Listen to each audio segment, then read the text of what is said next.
Hi everyone and welcome to this week's Inquisition with Madhouse Miniatures? Madhouse Hobbies? Something like that. Hope you are all well. Hopefully, fingers crossed, we can have a better week than what we had last week. It was a complete and utter madness. And even Casey is on time. Fucking hell. The man is up in his game. Up in his game he is. Well, I'll send you a request. Oh, there he is there. Boy. Hey Graham, how you doing? Man's fucking on time. And That'll be he's the death of the episode, though, won't it? eh? What you saying, bruv? I said that'll be the kiss of death of the episode that I'm on time. Yeah, and you're not even hosting it. That is mad. Mad skills, bruv. Mm. How you doing, mate? Grand, yourself? Yeah, good man, good. Good. Just trying to figure out the best way to get to Scotland at the end of February. How's the seas in February? Wet No, they're wet all the year. and wavy. No, about that roughness. No, they're not that bad, really. It really just depends on what the weather's like that week, to be honest with you. I think the worst sailing I ever had was when Jerry was proper pregnant with Luke, and she couldn't take any seasickness. And the ferry that we were supposed to get was at midnight, and they cancelled the ferry at 10 o'clock at night because it was that wavy that they wanted to weigh the boat down by putting more shit on it. Like they were putting containers on it to weigh the shit down. And for the best part of, I mean, it's only a 2 hour crossing. For the best part of 3 hours, I just spewed the entire time. I've But got other than that, I've actually been quite lucky with the sailings. I've not, apart from that one bad sailing. very See, true. I think because you're going from Belfast to Stranraer, you're only out in the open for about 45 minutes. Oh, okay. That makes sense. Hey, Richard, how you doing, man? Hello, buddy. Not too bad, thank you guys. How are you? Yeah, not bad, not bad. Can you hear me okay, aye? Yeah, all good. So, thanks for joining us tonight, Richard. For folk that don't know, this is Madhouse Hobbies. He was my secret Santa for hobby vices. But we'll get into that a wee bit later on. Not secret anymore, is it? Well, obviously. It wasn't very secret at the time either. No, we'll get into that because there's a kind of story behind that. So the first question that we asked everybody, because we like just to dive into it, is what age were you when you first started your plastic crack addiction? Who got you into it, and what was the first model that you painted? Age-wise, I would have been 11, 12 years old.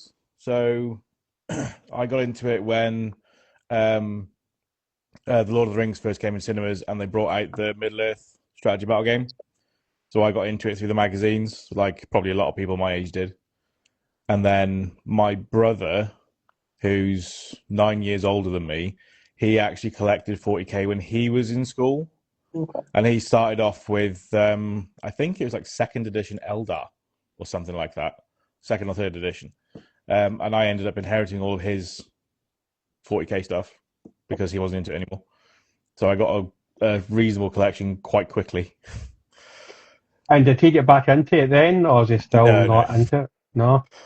No, he's always interested in what I paint, but he's far too busy to get into it. It seems to be a common theme, isn't it, Casey? Like the last few guests that we've had on that are under the age of 45 seem to get into it through Lord of the Rings. The Lord of the Rings one was a big one. Like, I was playing 40k at the time that came out, and I remember the magazines that you mentioned. The name of them I'm blanking on, but it was like a red cover. It was pretty much like the Combat Patrol magazines that you get now. Yeah. Except the pots of paint weren't the proper pots of paint, were they? They were like the tiny little plastic hobbycraft ones that you get when you buy like a paint your own piggy bank. Yeah, they're like the size of your thumb. Yeah. As soon as you put your paintbrush in it, you've used them all. Yeah, it's the size of your thumb, and it was only half as full. Yeah. But no, you are right, though. Like, I was thinking that when you said it, that a lot of our more recent guests that we've had on, Lord of the Rings was the gateway. Yeah. And did you, like, a lot of people then take a break when they find women porno mags in the middle of mad forests and drink? Did you take that break yourself, or have you just been constantly at it? No, I had that break. So through high school, it started off with the Lord of the Rings stuff, and then me and my friend group quickly merged into the 40k stuff, which, being a child, you don't have the income to then just go and buy loads of stuff, but you can ask for loads of stuff. So I had my Eldar stuff, and I did start collecting Tau at the time as well, which probably wasn't long. And that's us came finished for another week, folks. He said that the words that just cancels all the podcasts. He said the T word. No, I'm only kidding, man. Sorry. So they were really the only two factions for 40k I had, but then I had a decent-sized Beastmen of Chaos army for Warhammer Fantasy as well. That got sold off at some point. So did my Tau. My Eldar I kept. But then when it got to college days, the 40k stuff kind of petered off, and then, as you say, it was more the alcohol side of things. So And it wasn't until it? Sorry. When was it? It would have been like 2013, I think I picked it up. Okay. No, 2011 I picked it up. My partner at the time, she was a big Lord of the Rings fan, and she'd gone off for the summer for something to do with uni, and it was her birthday when she was coming back, so I painted up the Fellowship set and Gandalf on his cart. I painted those up for her and gave it to her, which she was really chuffed with, and then probably about 2 or 3 weeks later we broke up. But that kind of got me back into the hobby because I really enjoyed painting all of that. Yeah. So then it just kind of snowballed from there, really. And do you regret selling like your Beastmen army? Because I would imagine now that they would be worth a pretty penny now. If I tried to get the same collection again, it would cost quite a lot, especially considering the collection I had back then. I got almost all of it on Christmas Day. It was pretty much an army that I got on Christmas Day, and that's when Warhammer didn't break the bank. Yeah, like you'd buy a blister pack for a tenner, and that'd have a couple of models in it. You can't do that now. No. See, but no, I do regret selling them. See, I missed all that. Like, I never get into Warhammer until like 5, 6 years. Well, I get into Warhammer reading the Horus Heresy books after I read a shite Star Wars book. And then I started doing the model side of it just before lockdown started. So I kind of missed all that blister pack because I know Casey has fond memories, and when Simon was on, he would bang on these fond memories of buying a blister pack for cheapness in your pocket money. That was the thing. Like, you could get the little combat squad boxes of maybe 5, 6 minis, plus a couple of blisters to flush out your choices of what you take in a unit. You could have an army for less than 50 quid back in the day. Yeah. And now you blink and it's like 80 quid for a box of. You just sort of look at it and be like, okay, now I need to buy extra on top of that. It's crazy, but yeah, Sons of Breath. Like, that's when I started, when tactical stores were 10 or 12 quid. I remember them putting it up to 12 quid and thinking, that's not bad. And now it's like nearly 50 quid for a box, and I'm like, ugh. But yeah, a sign of the times. So when you got back into the hobby then, mate, was it just purely the painting side of it for you, or you just dabble with the rolling the dice as well? When I got back into it, it was more to do with the painting because I missed the painting. That's what I was more interested in when I was in school. We never really got together that often to actually play a game. But when I got back into it, it was the painting, and then I found out that some of my sort of newer group of friends, they were also into 40k, but no one ever talked about it at the time. It was that embarrassing thing that you used to do. Yeah. And then when I found out that they were into it, we started gaming again. And I went to my first tournament at Warhammer World. It was a doubles tournament. I took my Eldar, which I had very little experience in playing, and I paired with a mate who took his White Scars, where I think we lost every game. Some of them were close, but we lost pretty much every game. But it was a hell of a tournament. And then at the end of the tournament, I went and bought the Space Wolves start collecting box, and then it all went downhill from there. How important then do you think that it's that you've got that little group of mates who you all do it together, you all game together? Because I know for a lot of people that we have on, sometimes they do it in isolation, they go off to tournaments, they go to local game stores, but in other instances, like you're saying yourself, you've got a core group. For quite a long time, we had that core group. It's not so much the same now, which is quite sad. Because obviously we're talking over the course of the last 10 years or more now, which is kind of scary to think about. But in that time, obviously, people have had kids, had families, work has become more of a thing, especially since me and a couple of others are self-employed. Or in fact, two of my gaming group, they run a construction company together, which is getting quite busy. So it's having the time outside of work and around family to be able to do it. Yeah. So the regular gaming and like the group element of it is kind of petered off a bit. And for a while we had a venue in Shrewsbury, the town sort of central to all of us, where we could actually go usually on a Monday night, we'd have a game. And it was quite a good little community, but that place closed down. Oh, okay. And then nothing in Shrewsbury has opened up in its place. I think there's some stuff nearer to me, but then that's too far for everyone else to travel on a weekday and all that kind of thing. So where are you based then? Sorry, just for a sense of perspective. So I'm in Telford. Okay. So if you don't know where Telford is, not far from Birmingham. Yeah, you're near the Iron Bridge. I know that much. Yeah. So that's where I am, and then most of my mates are sort of in the hills around or verging into Wales. Yeah. And I'm from mid Wales. I grew up in Newtown for 20 plus years. So like I say, the group gaming aspect of it we don't really do anymore. So over the last year or so, I've been engaging more with people that I don't know, just within the community. I've been to a couple of tournaments on my own at the Tabletop Tactics studio, which are really good fun. I went to MPO on my own last year. Unfortunately, my entry, because I had to post my entries there because I couldn't make it for the Saturday, because I had I think it was a birthday or something that I had to go to on the Saturday, but I was going for the awards on the Sunday, but I had 3 entries. So I boxed them all. I made a couple of wooden boxes to send them off. And then when I got there on Sunday, I was looking through all the entries and I found 2 of them, but the biggest one and the one that I was banking on actually getting something for snapped on the way there.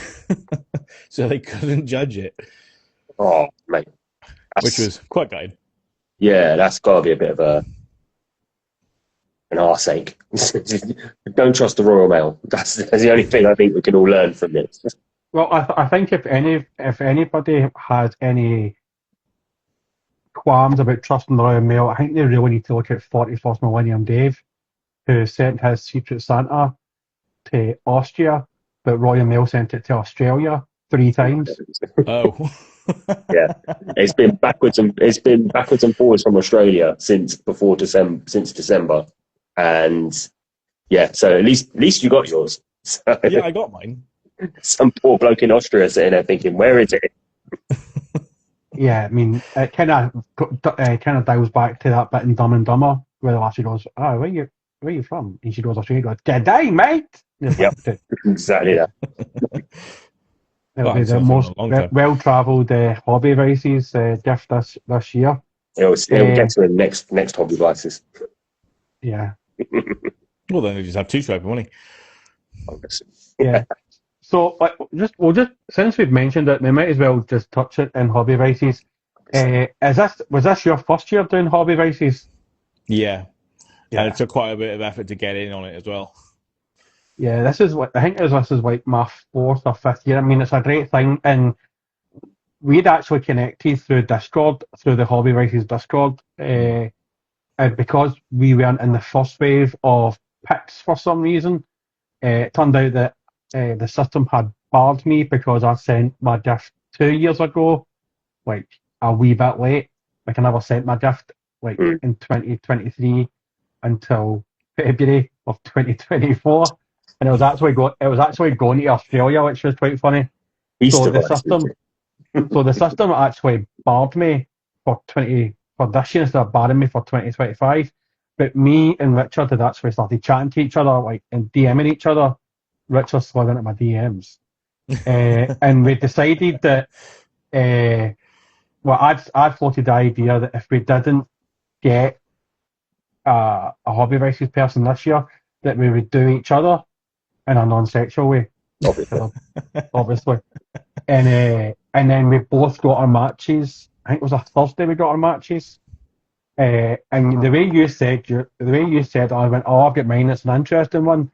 I instantly thought, oh, he's got me because I'd got him. And then I was we were chatting away, and I was like, and he was like, oh, I might get those on his, but she says, oh, I think you're best to wait in case you get it from your Secret Santa. And it was kind of just obvious it was me. Like, I can't hold water sometimes. So did you enjoy your experience of Hobby Vices apart from the start? Because it did change this year because there was a lot of scammers last year where a lot of people did like get gifts but didn't send gifts. And shout out to McCoy and Hobby Vices because they do a lot of work and they don't get anything out of it. It's just for the fun of it. Did you enjoy your experience, like gathering the gifts for your Secret Santa? Yeah, it was really good fun. I had quite an awkward pick as well because they weren't really into the gaming side of things, and what they were into was just kit bashing everything. So you went on their page, and it was just weird and wonderful creations, and they were in their bio. It was like, "Oh, I'm happy with pretty much anything that you want to send," which is not helpful because there's now anything down.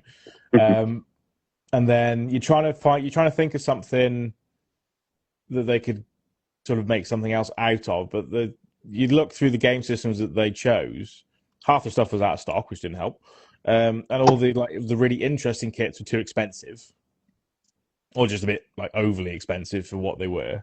Yeah. But I ended up settling on a Demon Prince because that's quite a good kit anyway. And I sent a Hive Tyrant with it as well, because I thought the two are roughly around the same kind of size. Yeah. And you should be able to do something to sort of merge the two together, which will then give you two very interesting looking, potentially Chaos Demon Princes or whatever. And then just went a bit mad on all the other stuff that went in the box. Although one of the things that did go in the box, me and my wife give each other a list of the stuff that we'd like for Christmas, and it's always a lot easier for me because, you know, plastic crack. It's just whatever's on Games Workshop's website. But I got an Amazon wishlist as well, and one of the books on there that I'd recently put on, I didn't realize was already in my cabinet. And I just happened to see it in one of the delivery boxes where she hides everything. Our house is a building site at the moment, so there's nowhere to hide anything. I just happened to see that book in the box and thought, oh shit, I've already got that. And then I had to confess that I'd seen it, and then that book ended up going in the Hobby Vices gift as well. Here's a question for both of you, right? Because I've never done Hobby Vices, and I probably should at some point because I think it's a nice thing. I think it's really cool. And like you say, Dunk, the guys that organise it do loads of work, and I think it's great.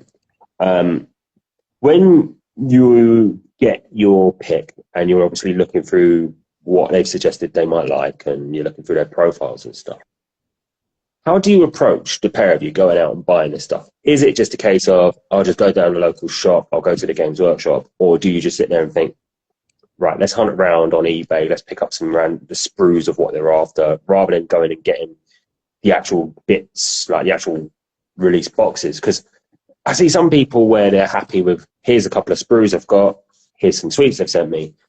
And then I've seen other people that will, one guy in particular this year, he went all out and he just seemed to blow his wages on getting his Hobby Vices. I think I saw everything that they wanted. Yeah, everything they pretty much would have asked for, which seems insane because it looked like it was over 300 quid worth of stuff. Yeah, wasn't there one of the big Battle Force boxes in it, along with a There's load all the of other heresy stuff. Yeah. Yeah, so some people go mental. Like Richard was dead easy to pick for because he said he wanted to start collecting Death Guards. So once he said Death Guard, I was like, right, I know what I'm buying them. So, but you have to spend a minimum of 35 quid. Yep. And then you can start chucking in stuff. So, like, I bought Richard a bunch of Plague Marines and the Biologist Purifier dude.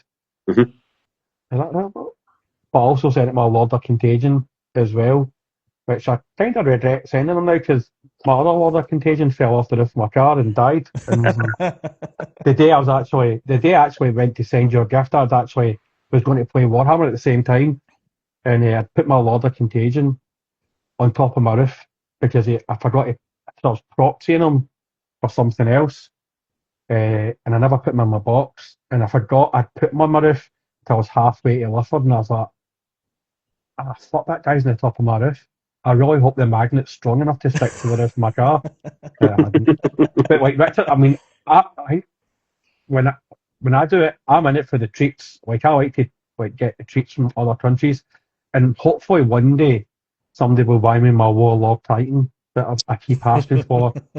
But yeah, I think it's like once you what I think Ray Richard, he was dead easy to buy for, but you do get people that are difficult. Like the guy I got in Australia was extremely difficult to buy for because I didn't know he didn't really put what he wanted. He just went, "Oh, I collect this, but I really don't need it." And you're like, "Right, what the fuck do you want?" See, So I when I always said did that. when I was getting Richard stuff, I like to put in a bit of everything. So like I sent him some orange brushes from our sponsor. I sent him some texture paints, and I sent him some. So if he was doing his army, then he's got a bit of everything to use, sort of thing. So but probably shit, but It was very much appreciated. I enjoyed that box. My wife enjoyed the crisps. oh, the crisps are I like Irish crisps. They are good. She's a bit of a fiend for crisps and stuff, so she ended up having both of those bags. I had all the other sweet stuff though. So that's all good. So yeah, I mean, it just seems to be that. Then I think that's what kind of put me off. That, like you say, you hit that minimum amount of what they're happy with you spending and stuff, but I don't want to feel like I'm getting gypped a bit. That I could send someone 50, 60 quid's worth of stuff and then get a bit of shit back. You know what I mean? There is always that risk. You don't have to go gung ho with it. Yeah. There is, like I said, there's the minimum spend of like 30 quid on the model kit or whatever it is that you're getting, but then it's optional after that as to how much you put in the box. Mm-hmm. So I think as long as you've got that minimum sent to you, then it's fine. Yeah. I mean, we say the one person who sent the Battle Force box and this, that, and everything else. I mean, that is going Extreme. far and above what the minimum was. Just that box, and so it's 5 times the minimum spend. I mean, I went a little bit nuts because it's just nice to buy things for people. Yeah. I think I don't really ask for a lot of hobby stuff for Christmas, and maybe even just tapping into that might just be a nice thing. So, but as I say, for both of you, here's a great question. Right? I'm pretty sure I asked this last year around the same time, but would you both recommend it? Yeah. Oh yeah, like this is my 4th or 5th year doing it. Aye, 100%. Like I've never been disappointed, and maybe apart from the first year, I was a bit disappointed in what I got because it was just like the guy had clearly just bought it on Amazon, and like it wasn't like wrapped or there was no like meaning. There was like no wee personal touches to it. Yeah.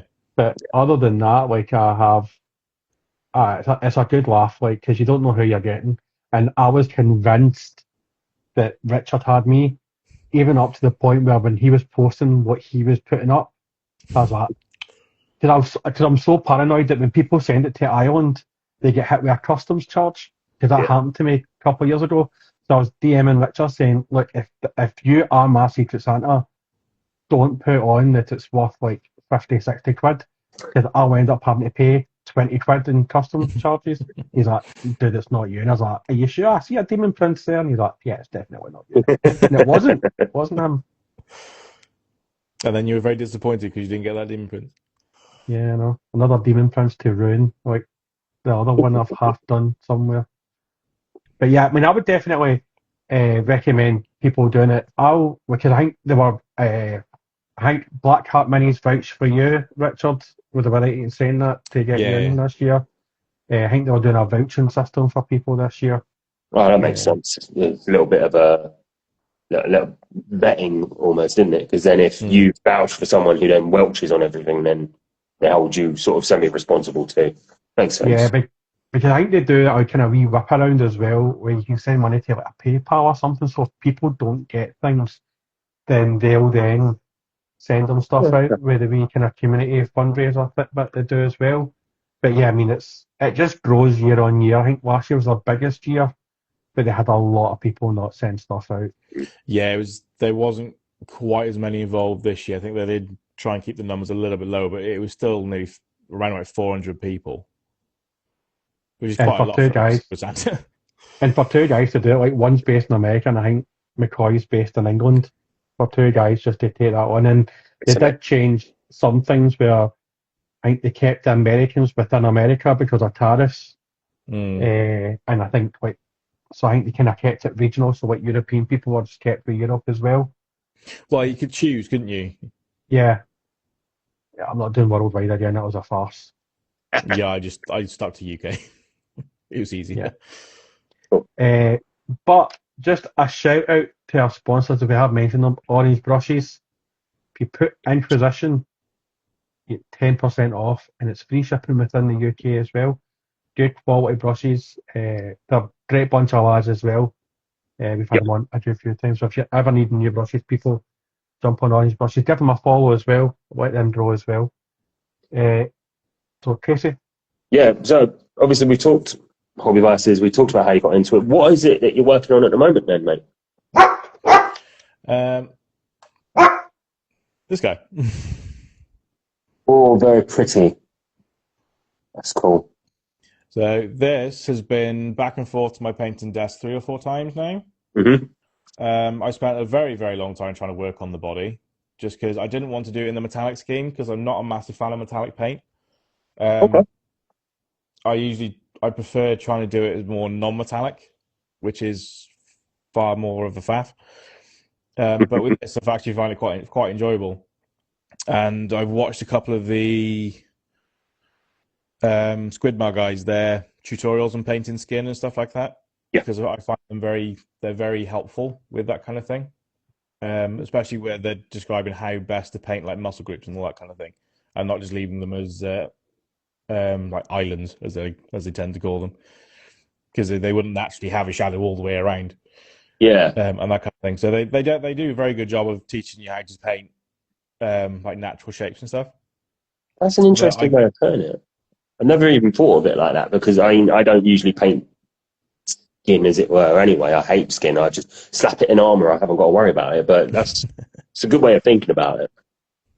But no, like I say, they are really, really good at teaching people that. And then I couldn't decide how I wanted to do the lightning. I knew I wanted to do it orange because Mhm. that's what my Necron scheme is. It's all grey armor, copper, metallic joints.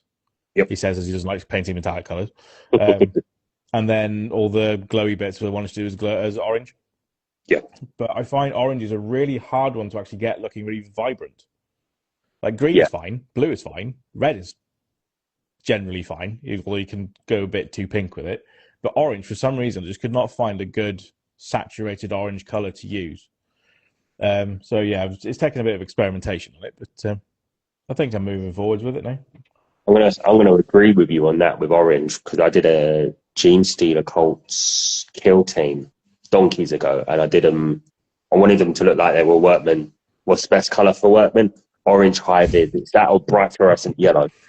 But every orange I came across, you couldn't really get that vibrancy off of it. It just seemed everything just seemed really dull. It'll go very pastely very quickly. Yeah.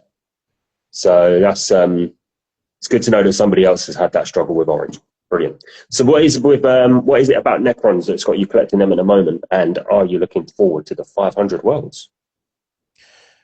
Not overly bothered about the 500 world stuff because I've fallen out of the game a bit. During 9th edition, when we were playing more, I was really invested in like building armies, and that's how my collection grew exponentially. Yeah. But the Necron stuff, I did like the Necron stuff like way back when we were playing. But like the new kits that came out with Indomitus, with like the Scorpex, and just basically all the newer stuff that came out just looked really, really cool. And the Void Dragon in particular, when that came out, that's a phenomenal kit. It's an absolute pain in the ass to put together. Oh, fucking Necrons, man. See these blade bastards? Oh, that's why I get rid of all my the Necrons. worst kit to put together ever. We've all got our horror stories with the flayed ones. I still got 10 of them to put together, and I just can't face. I can't face it. It's an absolute nightmare. But yeah, it's just like the aesthetic with the Necrons is something I've always quite liked, despite the fact that they are pretty much an all metallic looking army. So I've kind of veered away from that with the grey armor and stuff. And the new Nightbringer model is one I'm very, very keen to get. I ordered that when it came up on Saturday, so I'm looking forward to getting that and painting it. Which is why I came back to this guy. Yeah, I want to get this finished before I then build and paint the Nightbringer. Even though most of my Necron army is either unpainted or half painted. And what sort of size a Necron sort of setup have you got? Are we sort of like talking? Did you bulk every squad out to like have the maximum 20, or are you just sort of case of 10 will do, less than 10 will do? Yeah. So it turns out I have a relatively addictive personality. No, a Warhammer person with an addictive personality? Where my Necron collection, if I actually totted it up in points, it would be verging 12,000 points. Ooh. I think. I think I got 2 of the Indomitus boxes, aside from the stuff I had before that. And then I've also built a full destroyer army. And then obviously I've got pretty much all of the characters that have come out. I've replaced the resin ones with the new plastic ones. I got a monolith out there somewhere in the box ready to build. You can't build that in one go and paint it. You have to paint it in sub assemblies, because otherwise you see all the unpainted bits inside it, which is why it's still in the box. But yeah, it's a sizable force. Oh. I took him to a tournament. Do you know the Glasshammer guys? Or know of them? Yeah, know of them. Yeah. I went to a tournament at their place in Telford a few years ago now, and I built a 2,000 point Necron list for that, and I ended up getting another Doomsday Arc for that. But that's the thing with tournaments. You end up like buying a load of stuff for that tournament, and then you have to rush and paint it.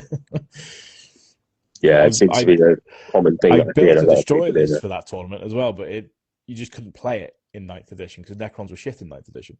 Yeah, I agree with you on that. So, what apart from the Necrons, then what else does comes across your painting desk when you get the chance? In terms of what do I collect, probably just a list of stuff I don't collect. Because I was looking through your profile earlier. It just seems to be very much a case of you like everything, you paint everything, and there's no sort of, I wouldn't say that there's no rhyme or reason to it, but it's just a case of this is your thing. This is you can tell that your effort goes into your painting, and it's you've just got such a varied collection of everything. It just seems to be sort of like all over the place, I think, for want of a better way of saying it. Yeah, you're not wrong. So I consider myself having a few main armies. So obviously I started with Eldar, but I haven't gone back to painting them in a very long time, despite the fact I have a similar number of points to my Necrons in Eldar. In fact, more than that, probably. I'm still deciding on a color scheme for them. Aside from the aspects, which are all individual color schemes anyway. Space Wolves were the next. Well, Space Wolves were the first army that I chose for myself, if that makes sense. Because I was gifted the Eldar stuff from my brother, I then chose to go with Space Wolves. So they're quite close army for me, if you like. And I've got a lot of them as well. And then Necrons and Votan are probably the other two. So they're like my main armies. But like I say, with Necrons, they were terrible in 9th edition. They were almost unplayable. You almost couldn't win with them. Yeah. And then Votan came out, and I started getting them, and then no one wanted to play against Votan in 9th edition because they were too powerful. And then I started winning every game. And then I have got like bits of other armies as well. So I've got World Eaters, I've got Emperor's Children, I've got some Imperial Guard, although I sold quite a bit of them. I did have quite a bit of AdMech, but I sold a lot of that off. Got quite a few orcs. I got a lot of stuff. I've even got sort of the 2 or 3 Sigmar collections as well. What's your process for thinking of a colour scheme then? Because everybody's got their own kind of like full process. That's what I'm looking for.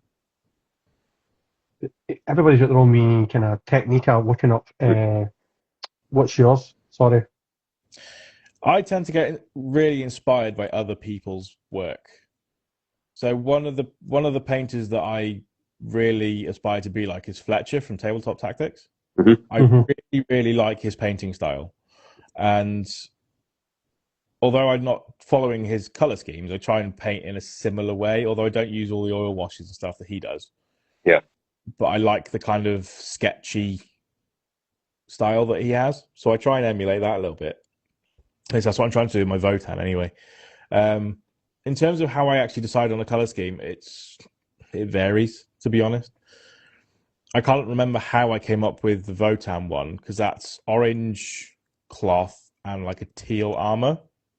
And I think I got that from inspiration from someone else's army that they did in a similar way. Yeah. And just tried to do it in my own version of it, I think. And is there anything like I actually branched out there last week, and I got the Conflict 47 introduction set. Is there anything outside of Games Workshop that you collect?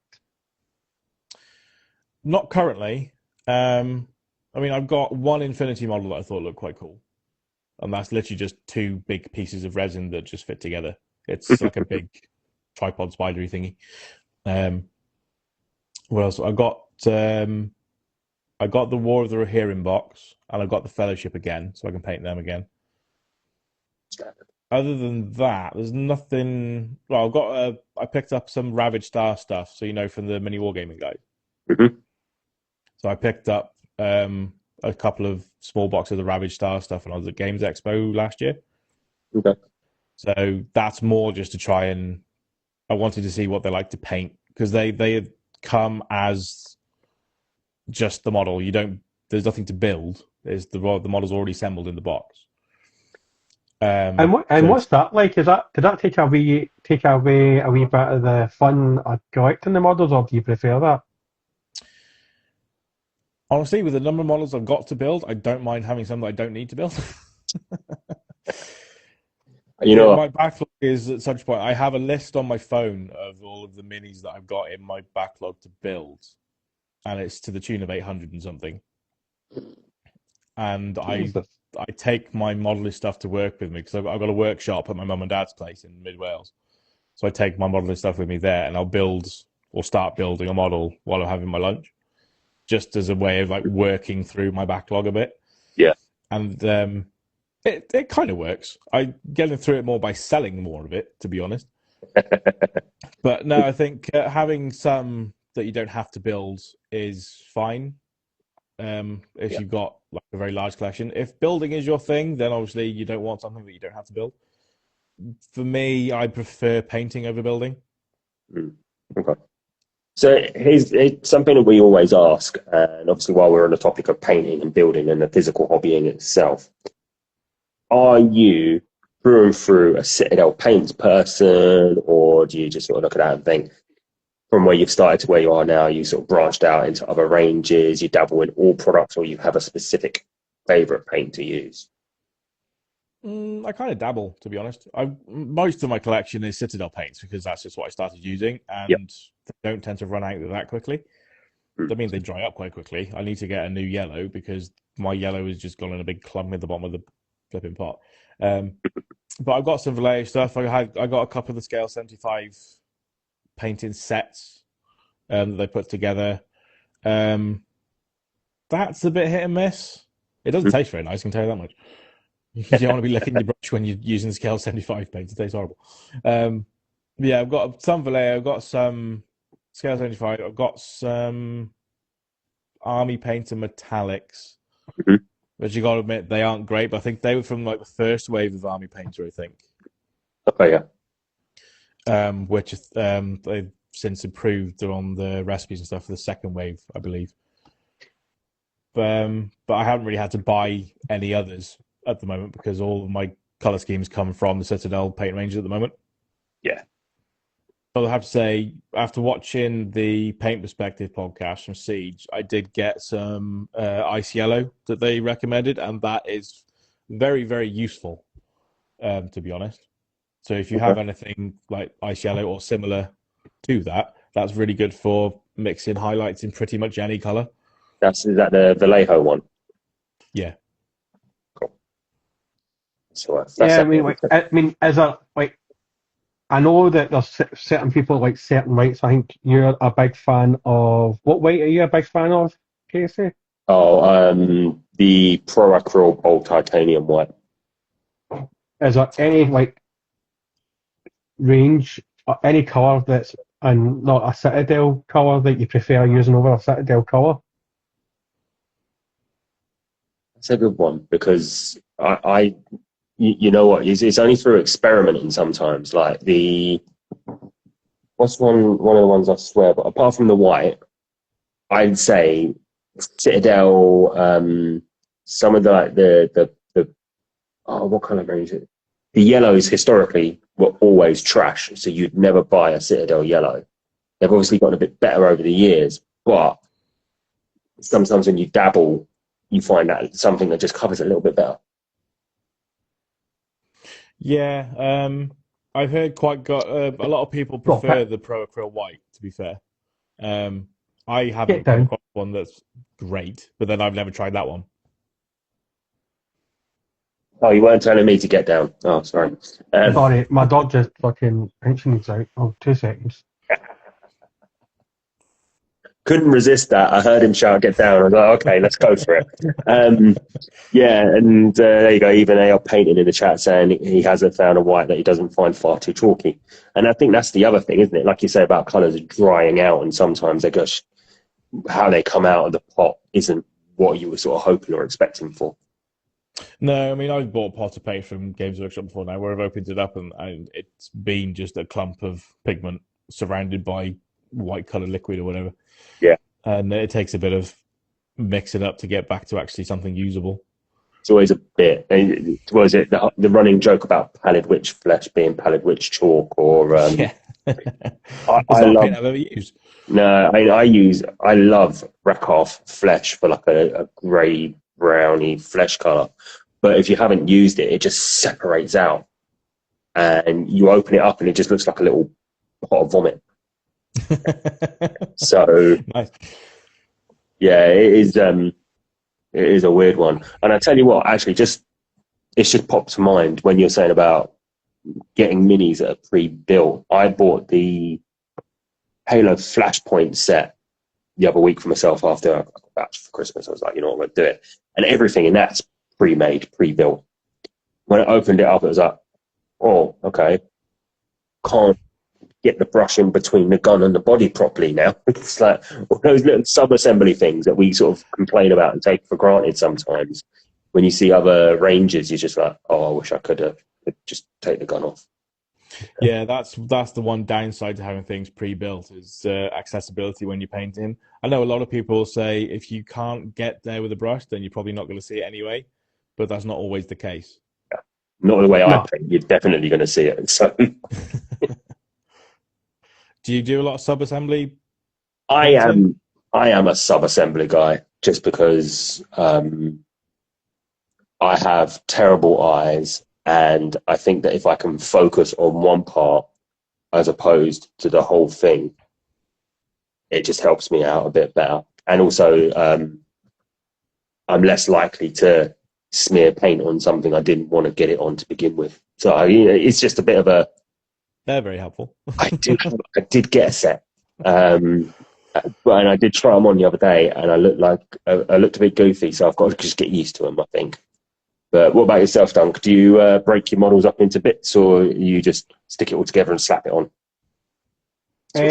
I'll sub-assemble. Like, I've built my Conflict 47 guys, and I kind of regret putting his arms on now because I realise that there's bits I'm not going to get to. I know you should be alright. Yeah, it should be alright. Because I'm thinking, any of you ever play Command and Conquer Tiberian Wars? There's like a long time ago. So I'm thinking in doing my Germans as the Brotherhood of Nod, so red and black and red, with some highlights. And that's the colour scheme I'm thinking in doing them. But yeah, I'm a big sub-assembler because I just don't have the skill or the dexterity or the patience to try and put a tiny bit of brush in to try and get a wee bit, and then the paint winds up everywhere, and before you know it, like this one bit of the guy's armor's got about 15 layers of different colours on him. I think that's the other thing, is the patience, isn't it? Yeah. You do need a lot of patience for some models, to be fair.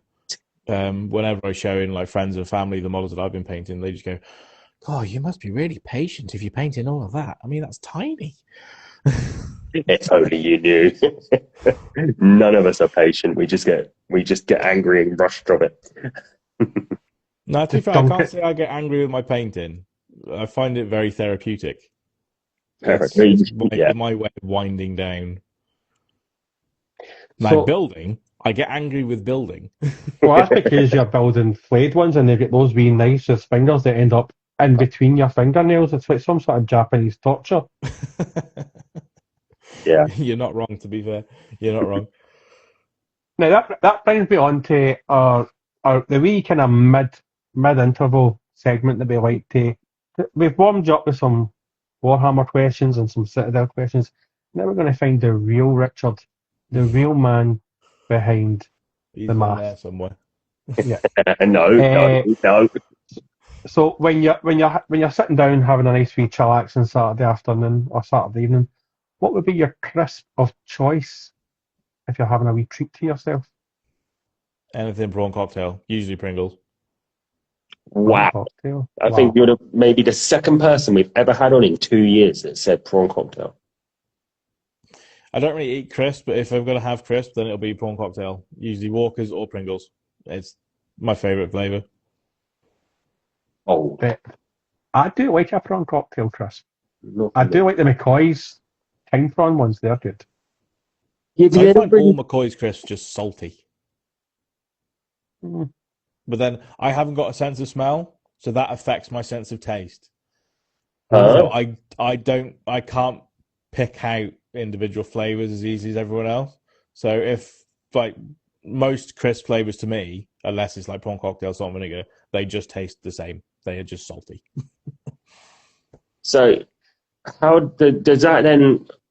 If your sense of taste is affected, do you think that's maybe why you've lent into prawn cocktail, because it's something that just stands out a bit more for you, or is that always just been your jam?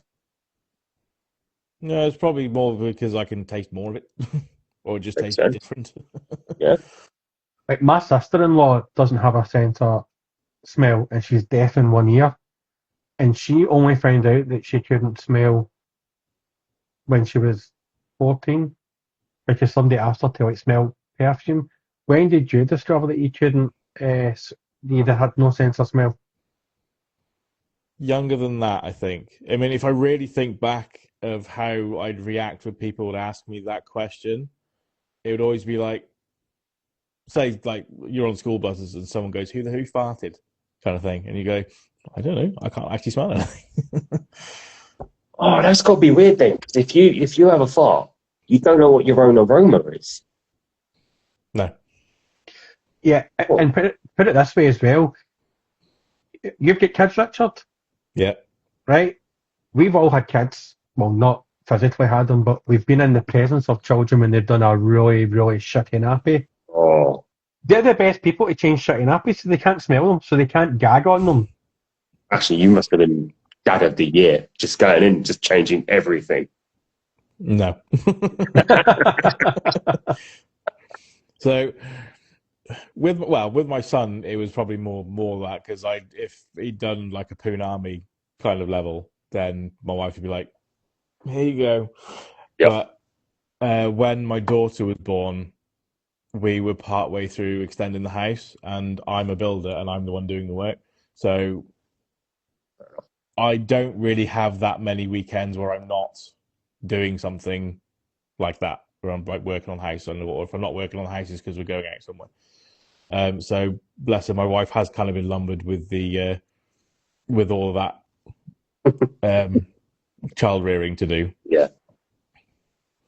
But that must be like, so you said, right, you don't have the patience to build models, yet you're a builder. That is weird. Well, it's like a chef coming home to cook dinner. Yeah, I suppose. Yeah. But it's not that I don't have the patience to build models. It's just that some of the kits are so intricate and fiddly to try and put together, and when things just don't quite line up, you get really pissed off with it. Yeah. Oh yeah. Yeah. See, when you actually lay in bricks on top of each other, you can line them up a lot better, can't you? So I understand your point there. It's that little bit. I'm a joiner, so my building work is all wood related. Oh, and then even better. It is that sticking. If you get your wood right, sand it down, you can plane it, you can do all sorts. That little bit of plastic don't look right. Yeah. Well, just get some putty on it and just blend it. So you've had your prawn cocktail crisps. What would you wash it down with? Both alcoholic beverage of choice and non-alcoholic beverage of choice. If I'm going for alcohol, the first thing will be a Corona usually. With or without the lime? Either. I mean, it tastes a bit better with the lime, but I'll have it either way, to be honest.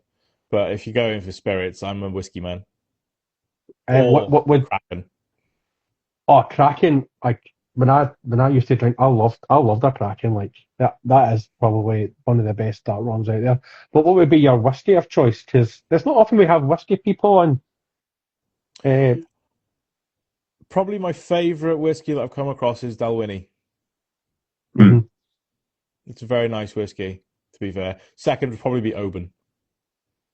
I don't mind an Oban, actually. If you go back and watch last week's, I tell a lovely story about a time I drank half a bottle of that 69 to myself and ended up destroying a relationship. But it's nice. It feels like when we talk about things like whiskey and stuff, it feels like we elevate our level of conversation, Dunk. It's just not. Yeah, it shows that we're bona fide. Like if you'd asked Duncan 20 years ago, it would have been Merrydown, Buckfast, and Hooch. Oh, bloody hell. Yeah. You know what? I'm not going to lie. I saw a couple of bottles of Bacardi Breezer in the off license the other day, and 18-year-old me was screaming, "Buy them! Buy them!"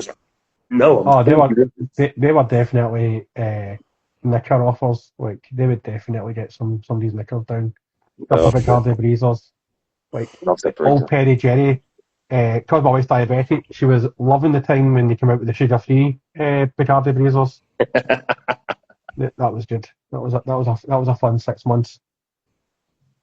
So, apart from building extensions in your house and changing really stinky, shitty nappies, what do you like to do in your off time?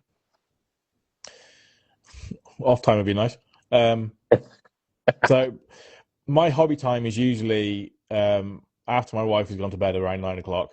Mm-hmm. Apart from tonight, because I'm on this call, she disappeared upstairs to watch the traitors. So I'm usually at the hobby desk doing either recording a video, painting models, building models, something like that, from about 9 o'clock, often until something like 2, 3 in the morning, which I then regret the following morning when I have to get up at 7 o'clock. Yeah. But other than that, well, I play basketball on a Wednesday night. Oh, wow, okay. I used to do when I was younger and fitter and had better knees. But I stopped playing when I met my wife and then moved to Telford because the team I was playing with were Newtown based, hmm and traveling from Telford to Newtown on a Monday night to then get home was not really feasible. Yep. But last year, was it last year? No, I think it was the year before actually. I saw the one of the guys I used to play with put a post up on the old page on Facebook, and I just happened to ask if they were still playing in Newtown again, because they had moved their sessions to Lanny, which is even further the other way, around about COVID time, because the hall that they played in Newtown got taken over, and then they just never went back there. But then they had moved back to Lanny at that point, but they had some sessions in Welshpool, which is a bit closer to home. And my workshop is only about 20 minutes away from Welshpool, and it's on the way home from there anyway. So I started going back about 18 months ago, something like that. And it really hit home how unhealthy I was. Because when I played, like before I met my wife, I was running a few times a week. I was doing half marathons. I'd run 3 or 4 miles before going to play basketball for 2 hours, and then I'd play basketball for 2 hours, and I'd be absolutely fine. Oh man, when we were young. Oh. And then roll on 8 years since the last time I went. No. And that's 8 years worth of building work and crawling around on your knees and just knacking your joints up in general. So every time I play basketball, I then drive home with the most painful knees imaginable. Yeah, it's not. Yeah, it's just horrendous. I think anything when you take off a long time from doing it and then get back into it, you start realizing, oh my God, how did I ever do this to begin with? I haven't played five-a-side in donkeys. I haven't found a team since I've left London to play with. But I know I played one game last year for a charity thing, and within minutes I felt my knee go, my hip go. I got studded, and you could just instantly feel a blister forming under my big toe. And this was all in the first 10 minutes. I was like, why am I doing this to myself? It's well, funny enough, my first session back, and I'm playing with like 17, 18-year-olds for the most part. And then since then, like the other group has sort of stopped playing in Lanny, and they've now joined us in Welshpool. So the group's gotten bigger, and the age range has sort of varied a bit more. So there's more lads who I used to play with in Newtown are back, and they're more my age. In fact, one of them is actually quite a bit older. But like the first session I had back playing, one of the younger lads who is still quite heavy set. Well, I say heavy set, he's just muscly. He went up for a jump shot and landed on my foot. All of his weight through his heel onto my big toe. Crushed my big toe. I then couldn't walk properly for 2 days because I couldn't put any weight on that foot, and then I lost the toenail. Yeah. Which then took 18 months to grow back. That's the maddest thing about it. Like I actually lost both big toes playing this one game of football like last July, and I look at them now and they're horrible little ugly stubby things. I'm not allowed to walk around our house without socks or slippers on, because my wife just looks at me like, your feet are disgusting. I'm sorry, it's not my fault. This is what she married, though. I mean, that's more for her. Yeah, I had big toes I had big toenails. So yeah, it is just horrendous, isn't it? It's like the older we are, those silly little things that we shrugged off in our 20s, now it's just the biggest inconvenience. I played the last time I played fives was about 6-7 years ago, and I realised quickly I should just go back in goals.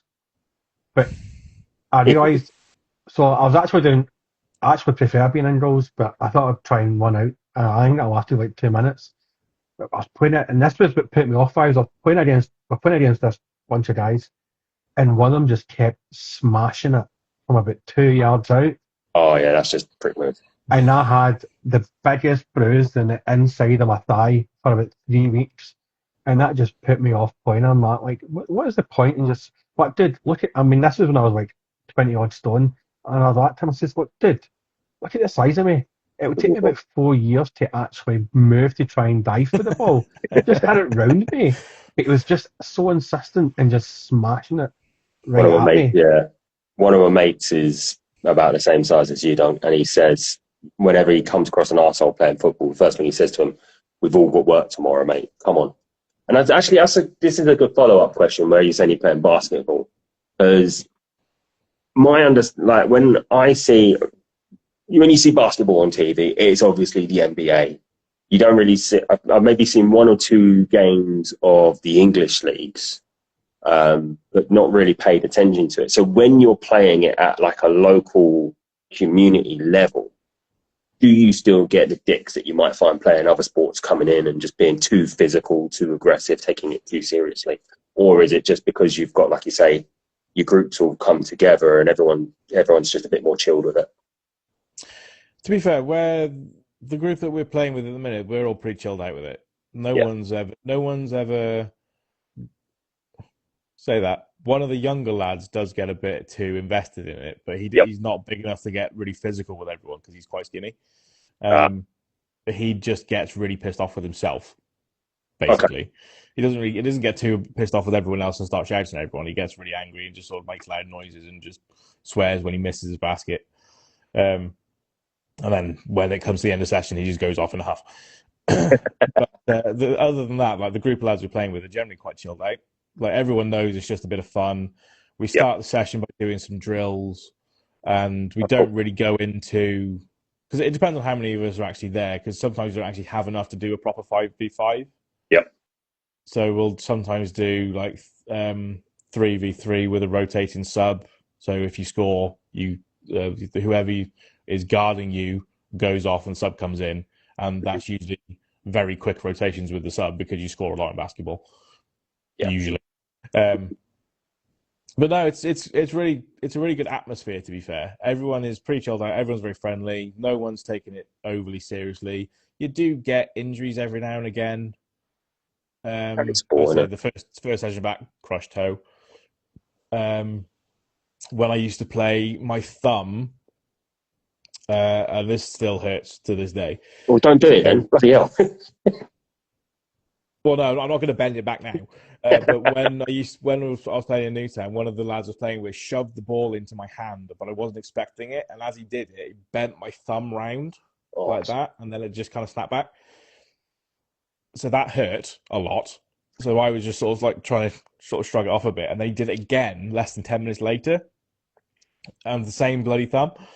And then for a good couple of months, if I grip something wrong, it was just shooting pain like through my hand, and I'm pretty sure he like dislocated my thumb twice, and like he's damaged all the tendons and ligaments and stuff that are around it. And like if it gets cold now, my thumb gets really stiff, and I've injured pretty much every finger on both hands playing basketball.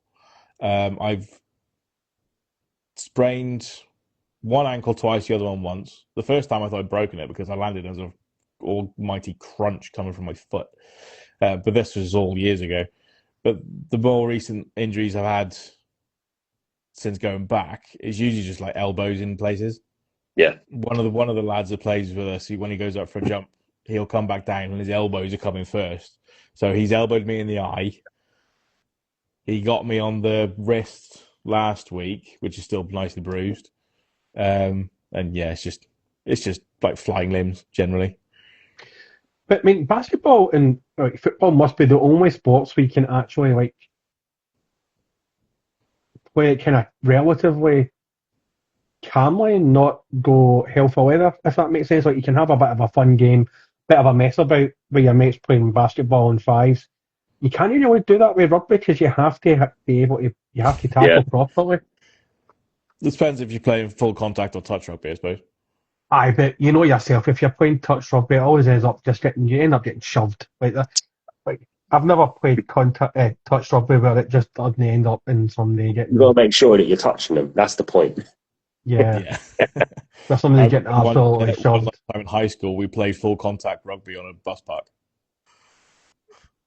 Things you did when you were younger, though. Like that's the thing. Like when you used to play football when you were younger, it was like concrete playgrounds you were playing on, diving about and skinning your knees.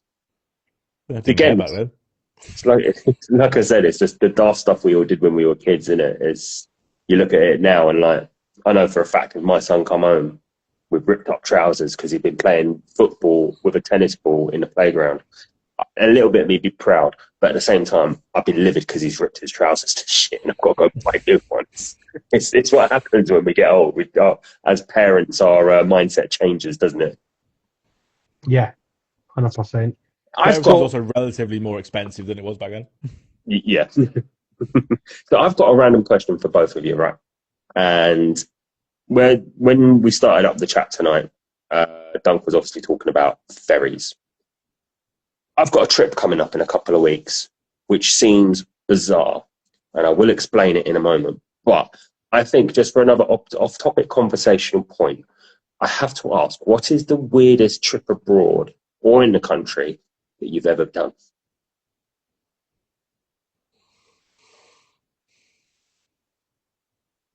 I don't know. Well, most of mine have been pretty safe, to be fair.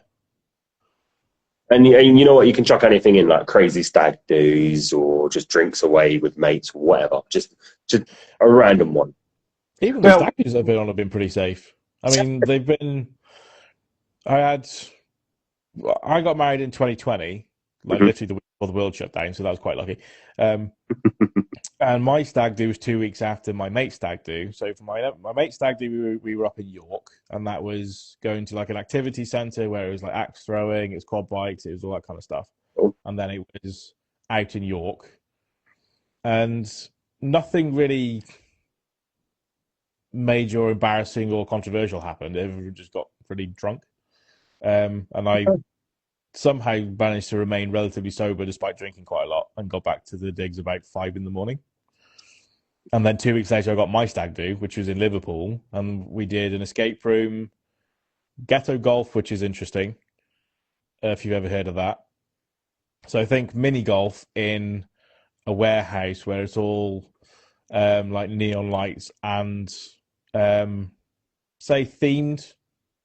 Yeah. Like golfing areas with like dildos and shit like this, like plastered everywhere. And my mates were trying to get me drunk on that one. They kept giving me like overproof rum. I think they gave me 63% proof rum first. Then they gave me 70-something% proof rum next. And to get them back, I was going to get them the worst, like the highest one I could get in the rum bar, which was, is it Rare Nephew, which is the really, really bad one. And I ended up having it with them. Oh, Rare Nephews is the worst thing, I think. Next to something called Stro. I don't know if you've ever heard of that, but it's basically like drinking alcoholic treacle. Your throat seizes up. It's that grim. It's like 80%. Mate, you're part Irish. I guarantee you that one of your relatives in Mayo has got poaching somewhere. Oh, 100%. 100%. But so if I go back, the reason I was asking about this crazy trip away thing, I don't know if Dan, aka Six Up Save, aka Mr. Warhammer's in the chat still or not. In our little family group that we've got, we do like sort of buggering off, going away, seeing different parts of the country, seeing different parts of the world. And I've sort of rationaled it to when I was a kid. My mum and dad, it was the late 80s, early 90s. They worked all the time. We didn't have many holidays. So if we're in a position where we can show our kid something different in the world, why not, basically? He has found what he is describing as a mini cruise. Now, one of his friends in school went on a proper cruise to Spain. Like a Disney themed one as well. So it's like a proper little holiday on a boat. Mickey Mouse has breakfast with your bullshit. And he's been plucking that he wants to do a cruise, and he found this thing called a mini cruise. Now, essentially, it's an overnight ferry from Newcastle to Holland. You have a couple of hours in Amsterdam, and then you come back. Now, just make sure that they shut the doors this time, because that happened in the 80s and the ferry capsized. It did, yes. I do remember that one. Zabriga. Yeah, but so we've been doing our research on it, and it looks fine. But it also, like, when I've been talking to some people who I know from up there that might have done it, it just basically sounds like people go on a boat, get pissed up, throw up everywhere, have breakfast the next morning, go get high in Amsterdam, and then get back on the boat, do it all again, and wake up the next morning back home. It sounds surreal. Like, it could be really cool, but at the same time, it could be shit. And we've booked it for half term. We're going to do it. It just seems like one of the weirdest things I've heard of. A mini cruise. It's an overnight ferry. Well, one of the weirdest things that I've ever experienced was when I was in the army. Pick for your bingo card. There we go. And I was in Germany at the time. We were in a place called Fallenbostel, which was a big kind of military garrison town for the British Army. And we decided to go swimming. We wanted to go to a swimming pool that wasn't on camp. So we went to a place called Hallenbad. It had like a big kind of swimming complex. So we were jumping off the diving boards and getting shouted at from the Germans and going down the swims and just dicking about when you're 19. And then one of the boys went, "Why don't we go for a wee sauna and a steam?" Well, that's great. Let's go for a sauna and a steam. But we were in Europe, which meant that we all strode in. We were like swimming trunks on, and the German guy was shouting at us in German, "Nine, nine, nine." And I was like, he's saying no to something, but I don't understand what he's saying no for. Because we were on our swimming shorts, you have to be in the buff. Like, yep. Everybody was in the buff. Like, so we were all giggling like 19-year-old wee boys, thinking it was funny, thinking like, how are we going to what if we get hard? Like, see, once you see your first hairy ankle, nothing's getting hard. You're in a sword, nothing's getting hard anyway. And hairy upstairs, there's no blood rushing anywhere. That was quite bizarre because it was unexpected that it was just a whim that we wanted to go swimming, and then one of the boys, let's go for a wee sauna and a steam. So we had to go back and get our towels and then like strip off. But we thought it'd be pure awkward, but like, the Germans loved you, did man? That was weird. Yeah, see, I think there's certain things that as Brits, that when we go abroad, we take for granted. I'll tell you what is the biggest example of that is the rules in France about swimwear. In France, they don't let you in swimming pools unless you're wearing either like budgie smugglers or very, very tight swim shorts. Like, they don't let you in wearing like traditional, what we would sort of call Bermuda shorts, like the sort of surfer shorts, because they don't think it's hygienic. And again, same thing, They will bollock you and kick you out of a swimming pool if you turn up in the wrong gear. Which just, again, you just get loads of fat men walking around trying to look like Daniel Craig. It just don't work. Yeah, that was weird.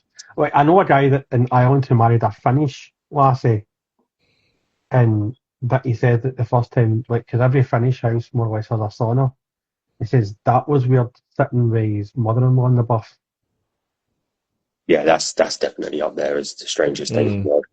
Yeah, but they're all used to it. Like, nudity is like they're all used to it. Like, it's just skin really. But us Brits and the Irish, the Irish as well, would be quite liberal, like quite snooty about it. Whereas like in Europe, it's just.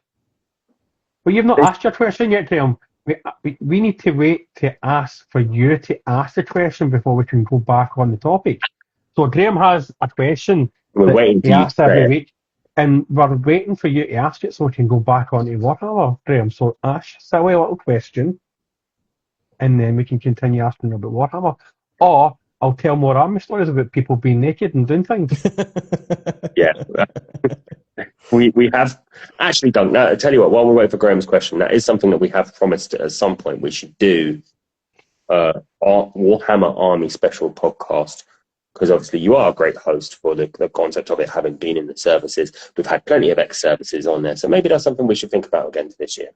Yeah, I think we should maybe, like, I think Ian McMinnies would probably be up for coming on because he's ex-Irish Army, ex-officer and ex-recruit.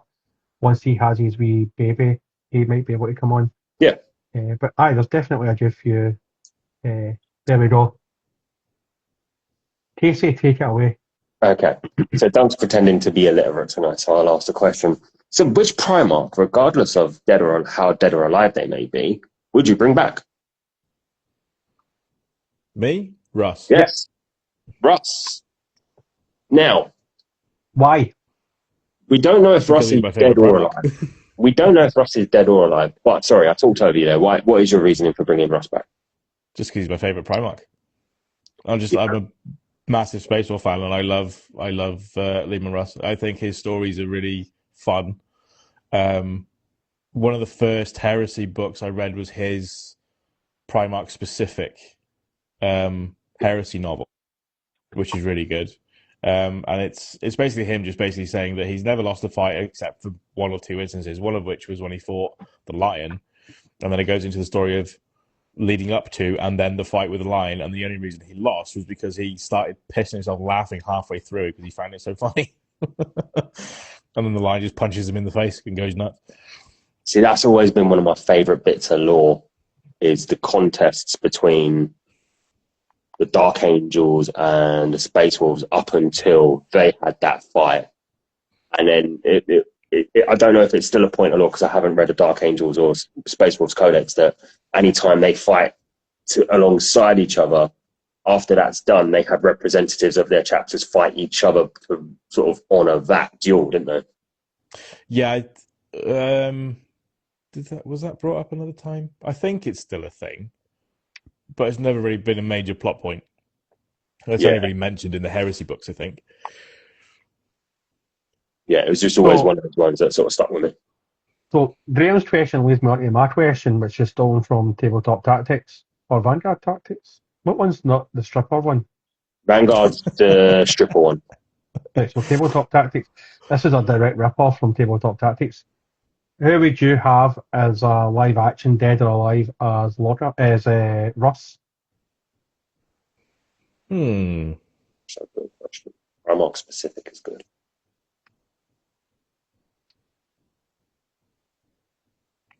I think just keeping with the theme, I can't remember the actor's name, but do you know the guy who plays Tormund in Game of Thrones? Yep. Picture him blonde. Which one's Tormund again? Tormund's the wildling. Oh, the one wanted to bang Brienne or Tarth. That was all ad-libbed as well. He decided to make that character do that. That wasn't even in the books or anything. He just wanted to do that. He's a good fit. I think he'd make an interesting Russ. But then Russ in the books, he's not as stereotypical Viking as the Space Wolves are made out to be. Yeah. When the Emperor meets him and he goes back to Terra, he's actually quite dignified. Despite the fact that he challenges the Emperor to like a drinking contest, an eating contest, and then a fight. He's relatively dignified in that regard. So you could perhaps go with who else would you choose though? You know what? I think, and this again, spitballing, just because he's blonde and he's cool, but Charlie Hunnam, who were Sons of Anarchy / The Gentleman, the Geordie bloke, he could work. Because I reckon he could pull off that. He's got that sort of little wild look anyway. Yeah. But I reckon he could. Yeah, I would give you that. You could go with someone like Chris Hemsworth or someone like that who's played Thor, but I think that's a bit too on the nose. Yeah, there was somebody I was thinking on. The guy that was he was in the Last Kingdom. Alexander something or other. Alexander Skarsgård? No.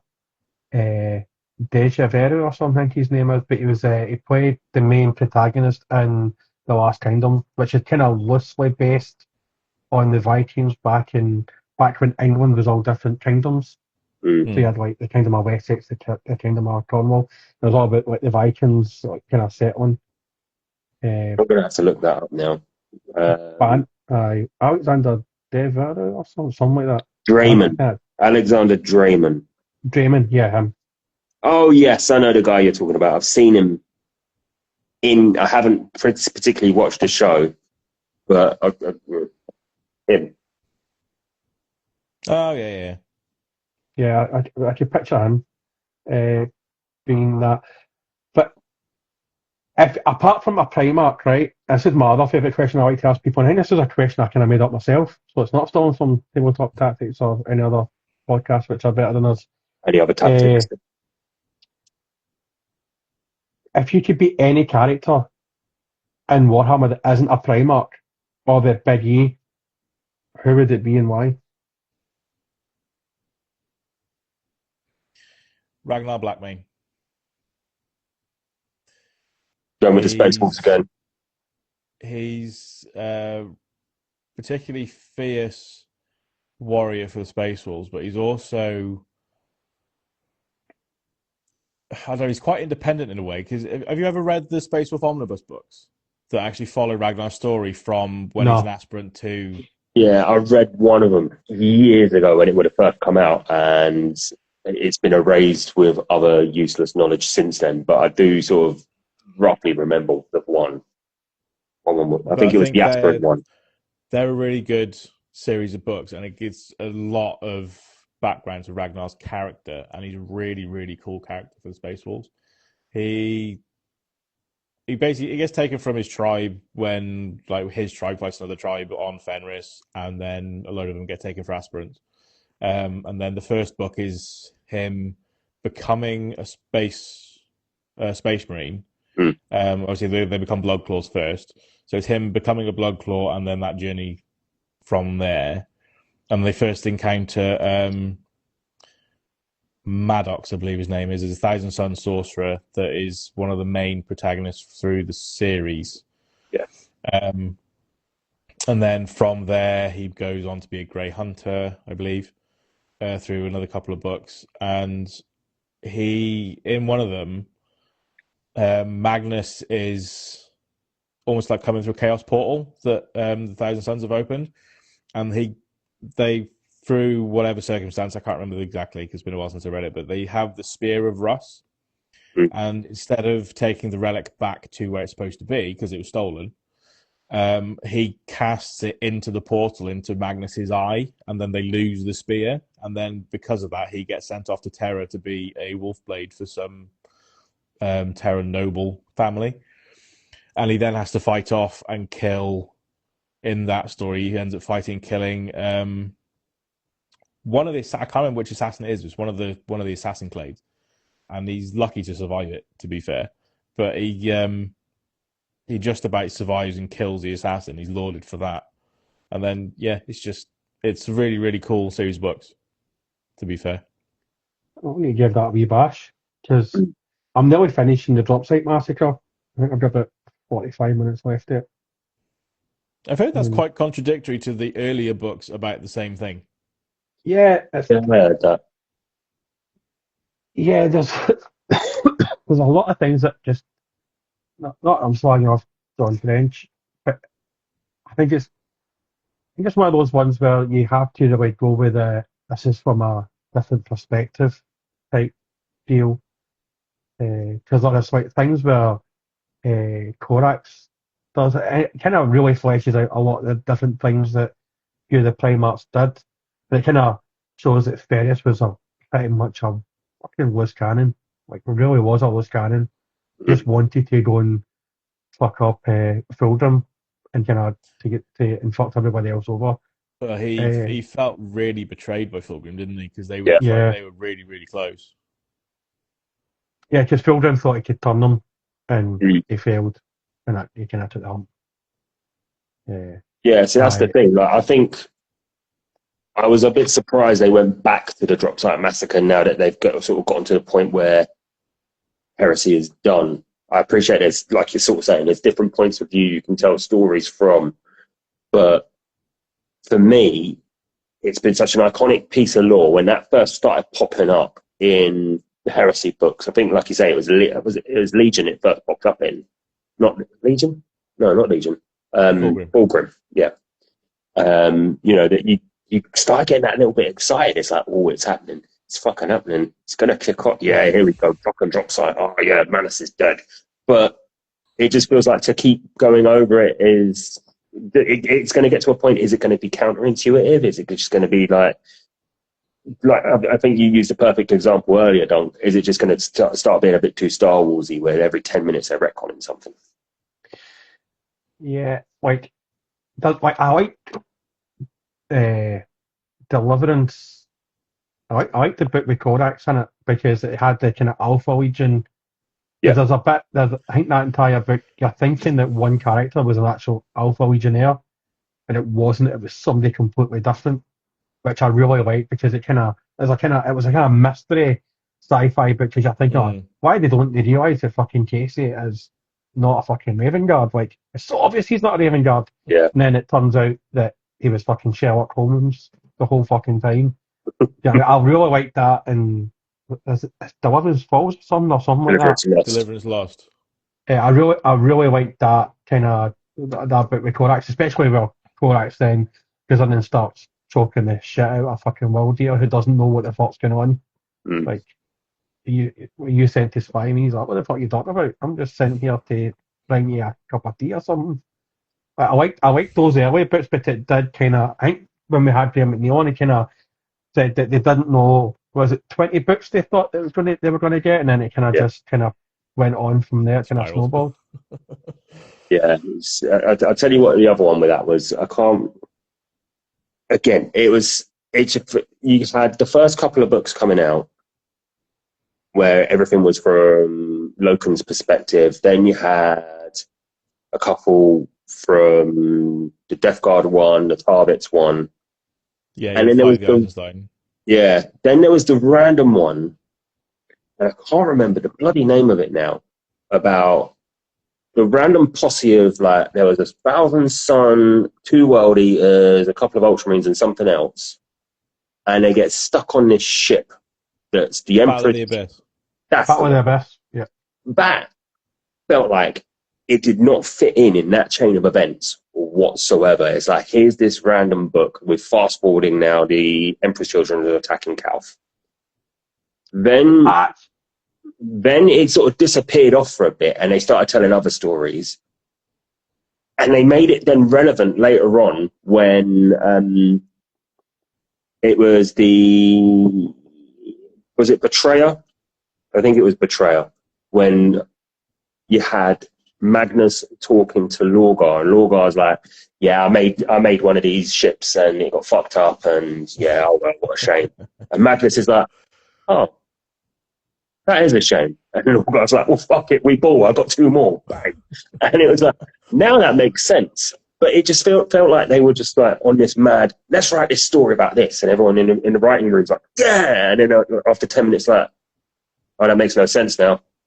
Fuck it, we'll bring it back later. I think with that one, for me, when I read that, it was kind of showing that not all of the legions turned at the same time. Yeah. Mm-hmm. Because you had traitor Marines working with loyalist Marines against traitors. Mm.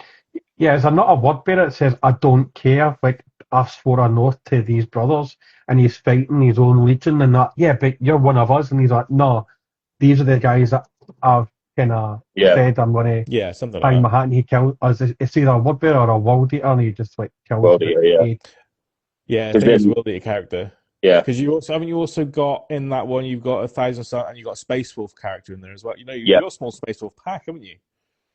Mm-hmm. Yeah, it just felt like this random motley crew of characters they've just lumped together. And then even then you had, in some of the later books, I can't remember the name of the character, but there was the Iron Warrior that was working with Ultramar and loads of other little bits and bobs thrown in. They were really good books, actually, because they got really fucked up by the Night Lords, didn't they? Mm. What was it, Damnation of Pythos? Yeah. No, Damnation of Pythos was the one where it was like the planet becomes a greater demon. Which, again, because that ends up becoming... what's the name of the planet? It's where Pandorax. Yeah. Because that planet then becomes a planet that is based in Pandorax is centered on, which is also a really cool book and ends really horrifically. Yeah. But if you didn't know that, you're reading this book, like, where the fuck does this fit? But again, it's when McNeil brought in Honsu in the I'm forgetting all of these bloody book names. The one with Fulgrim and the Iron Warriors, where they go off into turn Fulgrim into a demon prince, and at the end of the book, he's the apothecary is looking at something, and he's like, Honsu, and you're just like, yeah, bang, there you go, you're making it all fit together, perfect. See, I felt like that with Mechanicum and Nemesis. I really did like Battle of the Abyss. I actually thought it was actually a real cool book. Like, what about the guys that didn't know that people had turned traitor? So I enjoyed it from that aspect. I didn't understand Mechanicum, and I thought it felt to me that it was out of place with like Fallen Angels and Legion, and then it was Mechanicum. I'm like, what the fuck do I want to know about Mars and their Civil War? I'm more interested in what's happening to Argel fucking Tal and Loken or Saul Tarvitz, who's really the real person that should be brought back. Saul fucking Tarvitz, man. If it wasn't for him, the Emperor would have been fucking pegged. Do you know what I mean? None of this fucking Garrow pish and all that. Fucking Saul Tarvitz, man. Well, he was a great character, to be fair. The one thing I will say about Mechanicum, it threw me for a loop a bit when I actually started reading that because, again, it doesn't feel like it fits, does it? Yeah. And that's just telling the story of how Mars fell at the same time. Yeah. Because the betrayal on Mars plays into the War Master's betrayal on Istvan. Mm-hmm. And then, I mean, as I say, I was just new into Warhammer at the time, so I didn't understand all the moving pieces. Yeah. Like, I enjoyed Nemesis for what it was, like an Assassin's book. I really did enjoy that. But it just felt out of place, and then they all agreed kind of that they wouldn't use assassins. But that doesn't make any sense. No. Yeah, I will say that was the one mute point of that, is like everyone's trying to fuck each other over, and at the end of it, they were like, let's not do that again. It was rather silly. It felt very Monty Python in the Holy Grail, where they go to Camelot and they're actually, at the end of it, they're like, actually, let's not do that. To be fair, though, the way that book started with the detective and finding like all the mutilated bodies from that like demon assassin, that started off as a really cool like horror mystery. Yeah. I really, really liked that book. I was really impressed.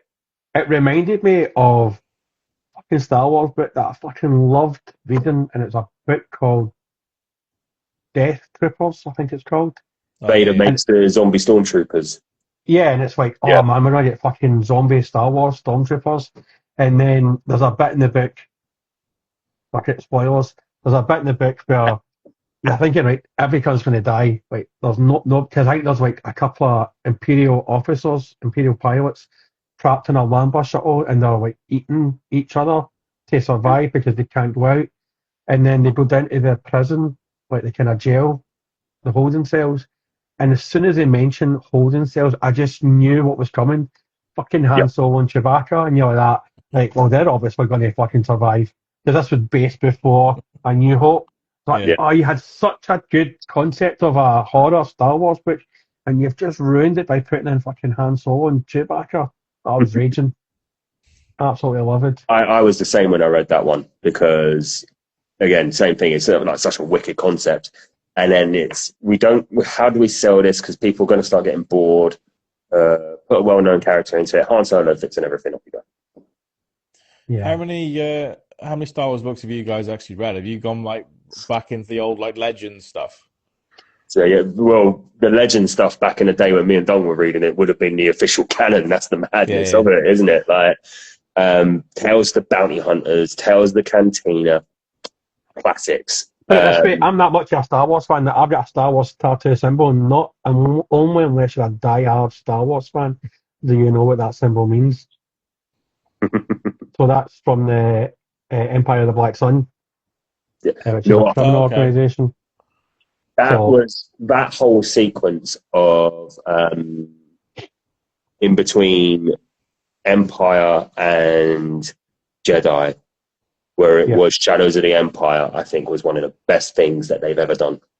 No, I would disagree with you there. I would say Grand Admiral Thrawn, Heir to the Empire trilogy, And Yeah, then that's a good series. Fair. and the other good series was the Vision Oh, series where Jim Chewbacca Bong. dies. But Chewbacca, like, I'm a massive Star Wars fan. Like, I wanted to call my son Anakin. The wife vetoed that. I then toyed with the idea of calling him Boba Fett. She vetoed that. I then wanted to call him Sherlock, so I could say no shit Sherlock. That was vetoed. So we settled on Luke. But yeah, I'm a massive Star Wars fan, and what kind of put me onto Warhammer was I think it was the book was called Bloodlines, and it was Boba Fett. It was a Boba Fett book, and Yep. it's no Yeah, disrespect. the Legacy of the Force series. Yeah, it was, and the book was written by a woman, and no disrespect to the women that Karen wrote it, Travis. but she fucking fucked Boba Fett in that book, and I'm like, no, this is You that. know That what? was when for me, Star Wars was starting to get a bit of shit. I am a Karen Travis defender because I think she wrote the clones fucking amazingly. Like, Yeah, but I think when she did Bloodwings, like she did some really good stuff, right? She did some really good stuff, but I think when you're treating a character like Boba Fett, I think she kind of fucked it. And for me, that's when I kind of fell out of Star Wars. I wanted to try something different, and then I was like, "Fuck, I'm gonna try this horror series." So, and that's. But yeah, I'm a massive, massive Star Wars fan. Did Like. you finish reading that series? No, I gave up after I did. Bloodlines. I did. It sort of went crazy towards the end a little bit, and That is probably my favorite series of Star Wars books is the Legacy of the Force books, following Ben Skywalker, and then you've got Jason and Jaina, because Jason falls to the dark side, Yep. And thinking he's being a good guy, and then ends up being a really bad guy. But you have like Jaina training with Boba Fett, having sort of almost a Mandalorian towards the end of the series, so that she can actually beat her brother. And then you've got Mara chasing down Jason in the middle of the series to kill him because he's basically tried to kill Ben, and then Mara, spoilers, Mara dies. But it's a really, really cool series of books. The Fate of the Jedi series after that, I wasn't so keen on. No, I wasn't. I mean, I've read all of Timothy's and listened to all of Timothy's. Well, I actually did read them.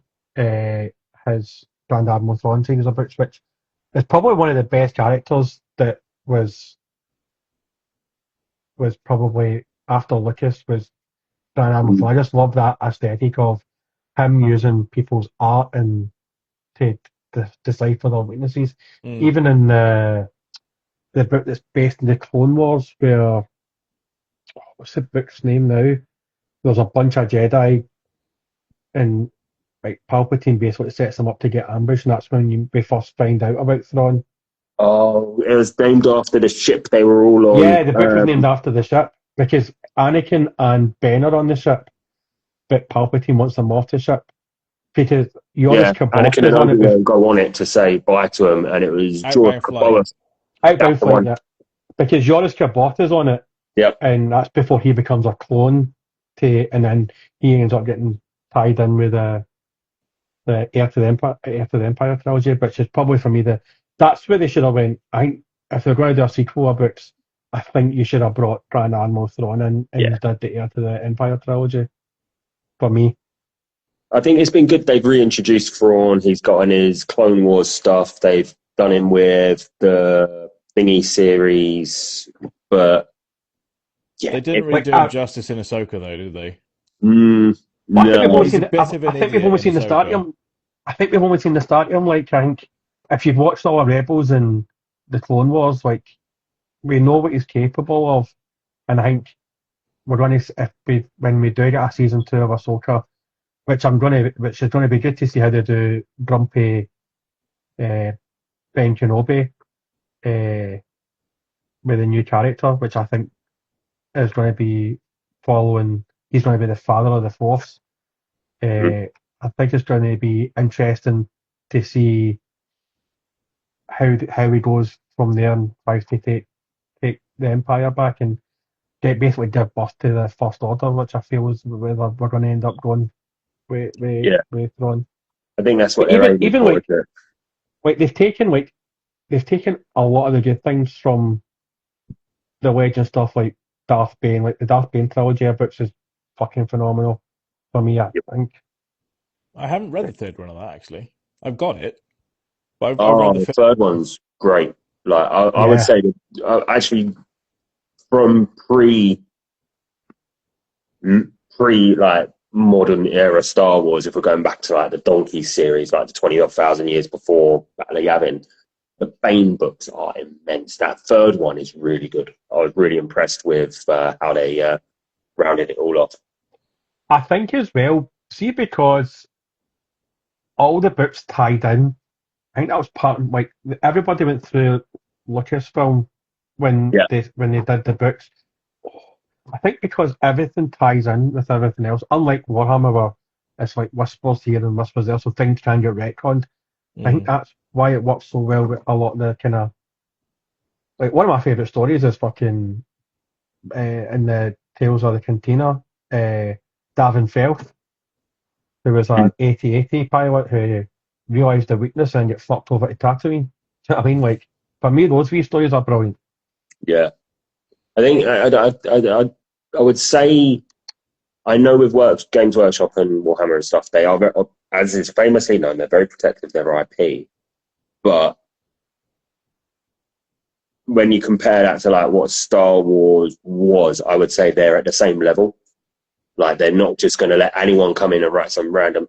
Oh, although, didn't we have a book once where Space Marines use multi-lasers, which are the Imperial Guard weapon?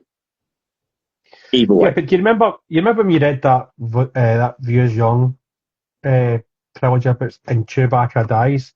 Like, could you imagine them bumping off like a main character now in Warhammer? Like, that was like everybody was shocked when Chewie died, but that went through Lucas and they went, "Aye, bump him off, that's fine." I don't know. Warhammer, the Games Workshop writers aren't that. They do it subtly. Yeah. They've just killed off a lot of guard characters. They've just killed off a lot of Space War characters. Well, I don't know if they Yeah. killed them off, but like Yarrick. they killed off Yarrick was a Yarrick, big didn't one. they? Because But it's he's like really dead. they've not 100% said that Yarrick is dead, but Mhm. wasn't there the whole thing that Gaskell was fighting Angron and it was like, hang on, one of those skulls around your neck looks familiar to me, or something like madness like that. But I'm not sure. I haven't read that bit, but Dante, it's in terms of advancing the storyline, because they've jumped so far ahead in the storyline. It's like there's no real way that Yarrick could still be alive.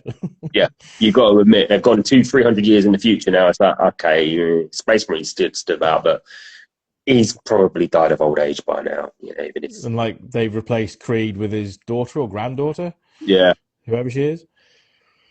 yeah. So Yeah. they aren't as overprotective. But if they're going to write something, it has to be okayed, I imagine.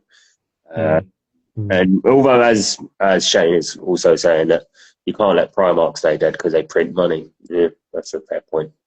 That's true. How are they going to bring Sanguinius back? How are they going to bring Ferrus Manus back? The Ferrus Manus is just going to be the Black Knight again. So I'm going to go full Holy Grail again. He's just walking around with no hands. It's but a flesh wound. Yeah, they're going to do what they did in Star Wars. Somehow Sanguinius just came back. Because we ran out of ideas. Yep. Being a massive Star Wars fan, what was your opinion of the sequels? Well, it's the first one was basically just A New Hope. So for nostalgia reasons, it was brilliant. When I first watched The Last Jedi, I thought it was shit. But I think as times went on, I appreciate what Rian Johnson was trying to do. And the third one was just garbage. Like, let's be honest. The Rise of Skywalker. Like, if you look at the entire trilogy, she doesn't really take any damage. I know she dies, right? But up until then, he doesn't really lose a limb. Like, Anakin and Bet and Luke all lost limbs. You know what I mean? They should never really learned any lessons. Which Anakin lost half his body. Come on, but yeah. But he lost. Like, in the second film, he lost his arm to Dooku.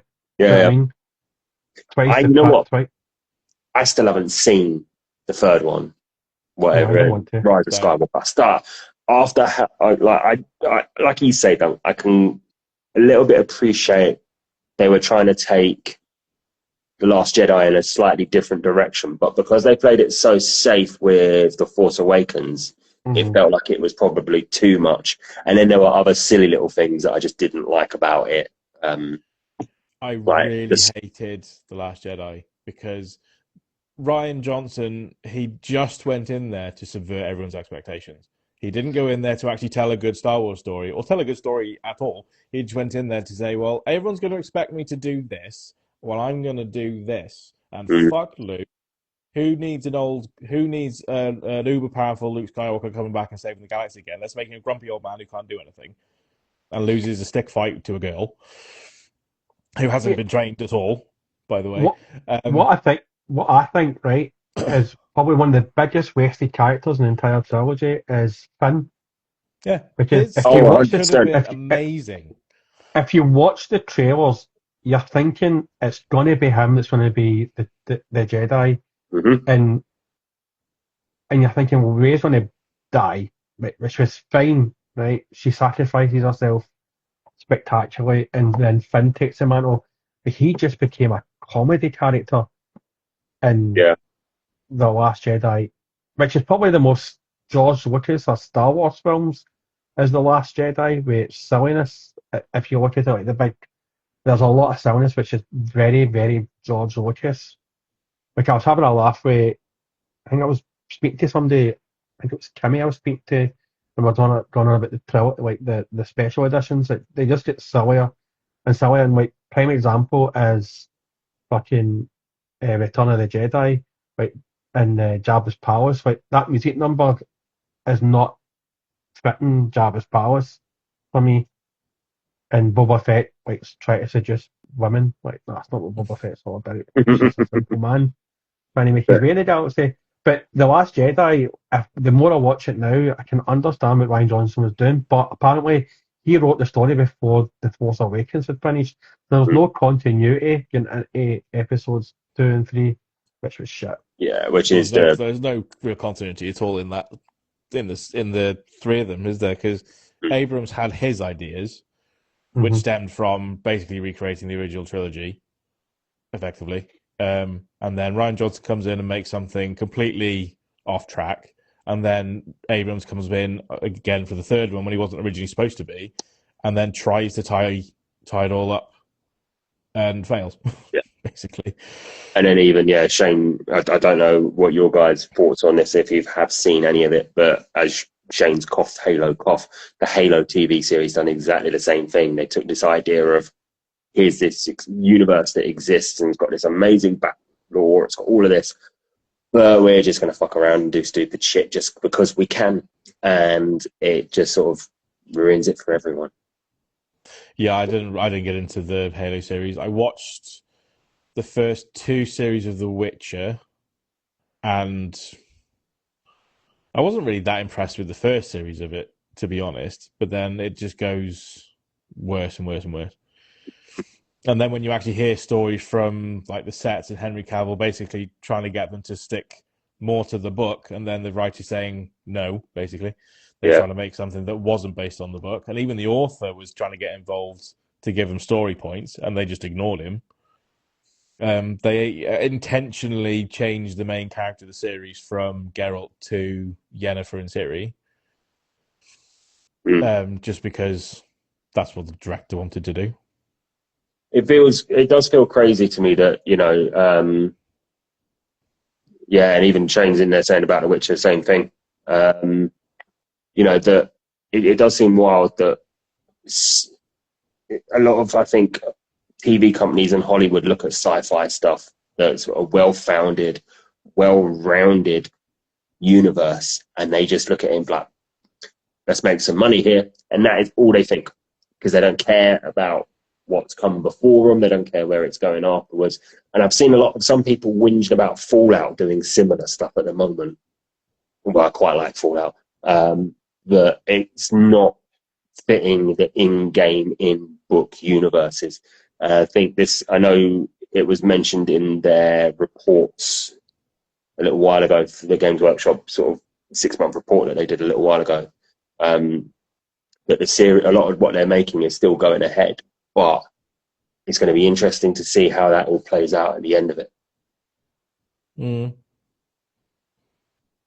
So, I think it's a lot to do with like DEI era in Hollywood and cinema, isn't it? Yeah. But I think So, yeah. that's quietly coming to an end because they realise it doesn't make any money. Yeah, Disney I've very never played Halo, and I've never watched the Halo TV series, but I did hear like there was a bit of controversy with people seeing Master Chief's face or some Yeah, Yeah, bullshit. in the game he doesn't take his helmet off, but in the series he takes it off almost all the time. He yeah. almost never wears it. It's like the end of the first episode, he just pops it off. It's like, hello. And you're like, no, I'm done. It's just from that. Just, I'm sorry, mate. We never see your face. It's a mystery. You could look like Mike from Breaking Bad, or you could be a 6-year-old under that. I don't care, but don't show me. The mystery is it's the mystery we want. It's kind of like Pulp Fiction, like the gold case. It's Yeah. like that's probably one of the biggest asked questions. Like, what was in the gold case, or what was in the suitcase? 7. What's in the box? All that whole outrage. You didn't actually see what's in the box. You guessed what it probably was. But Well, you see a wisp of hair when he opens the box. That's about all you see. Yeah. Well, that's it says The Sopranos last episode. It fades to black. There you go. It's the mystery we like, although we will also bitch about it, and if we love something a bit too much.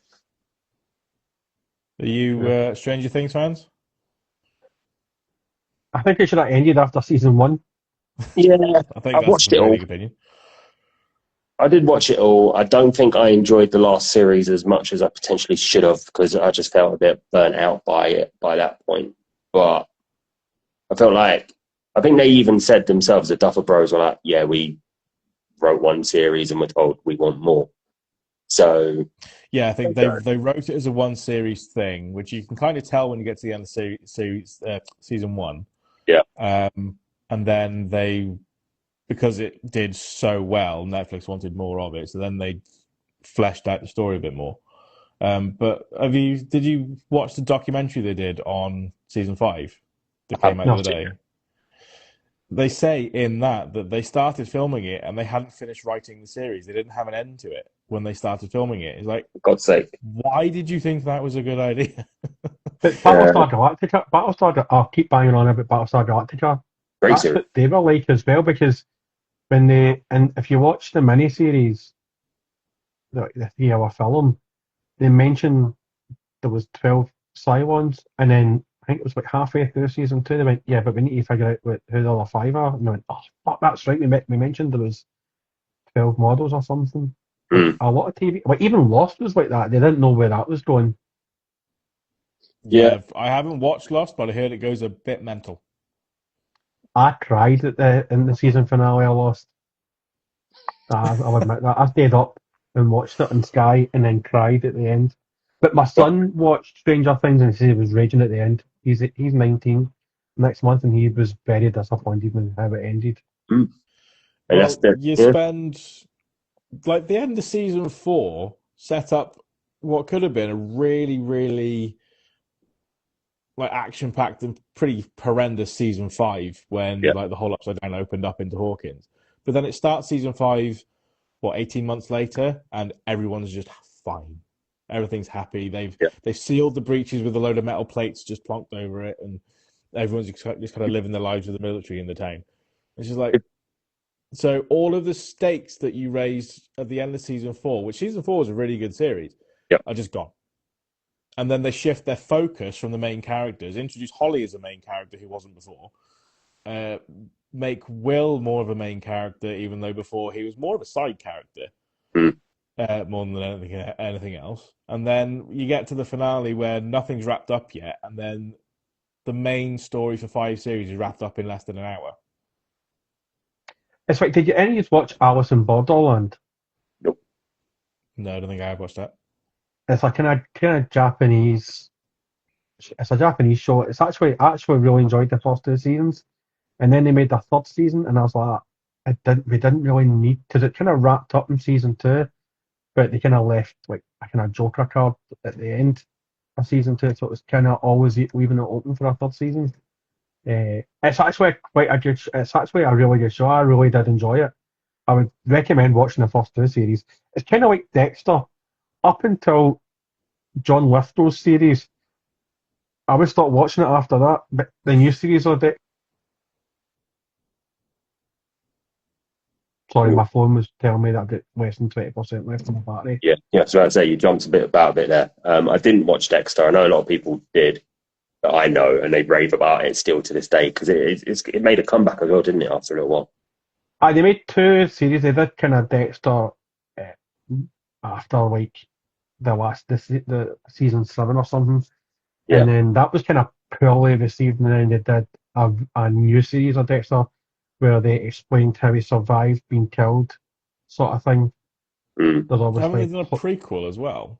Yeah, I'm waiting for that. I'm going to watch that actually. I've not watched that yet, but I actually enjoyed the newest season of Dexter. I think it's New Blood. I think it's called. That was actually quite good.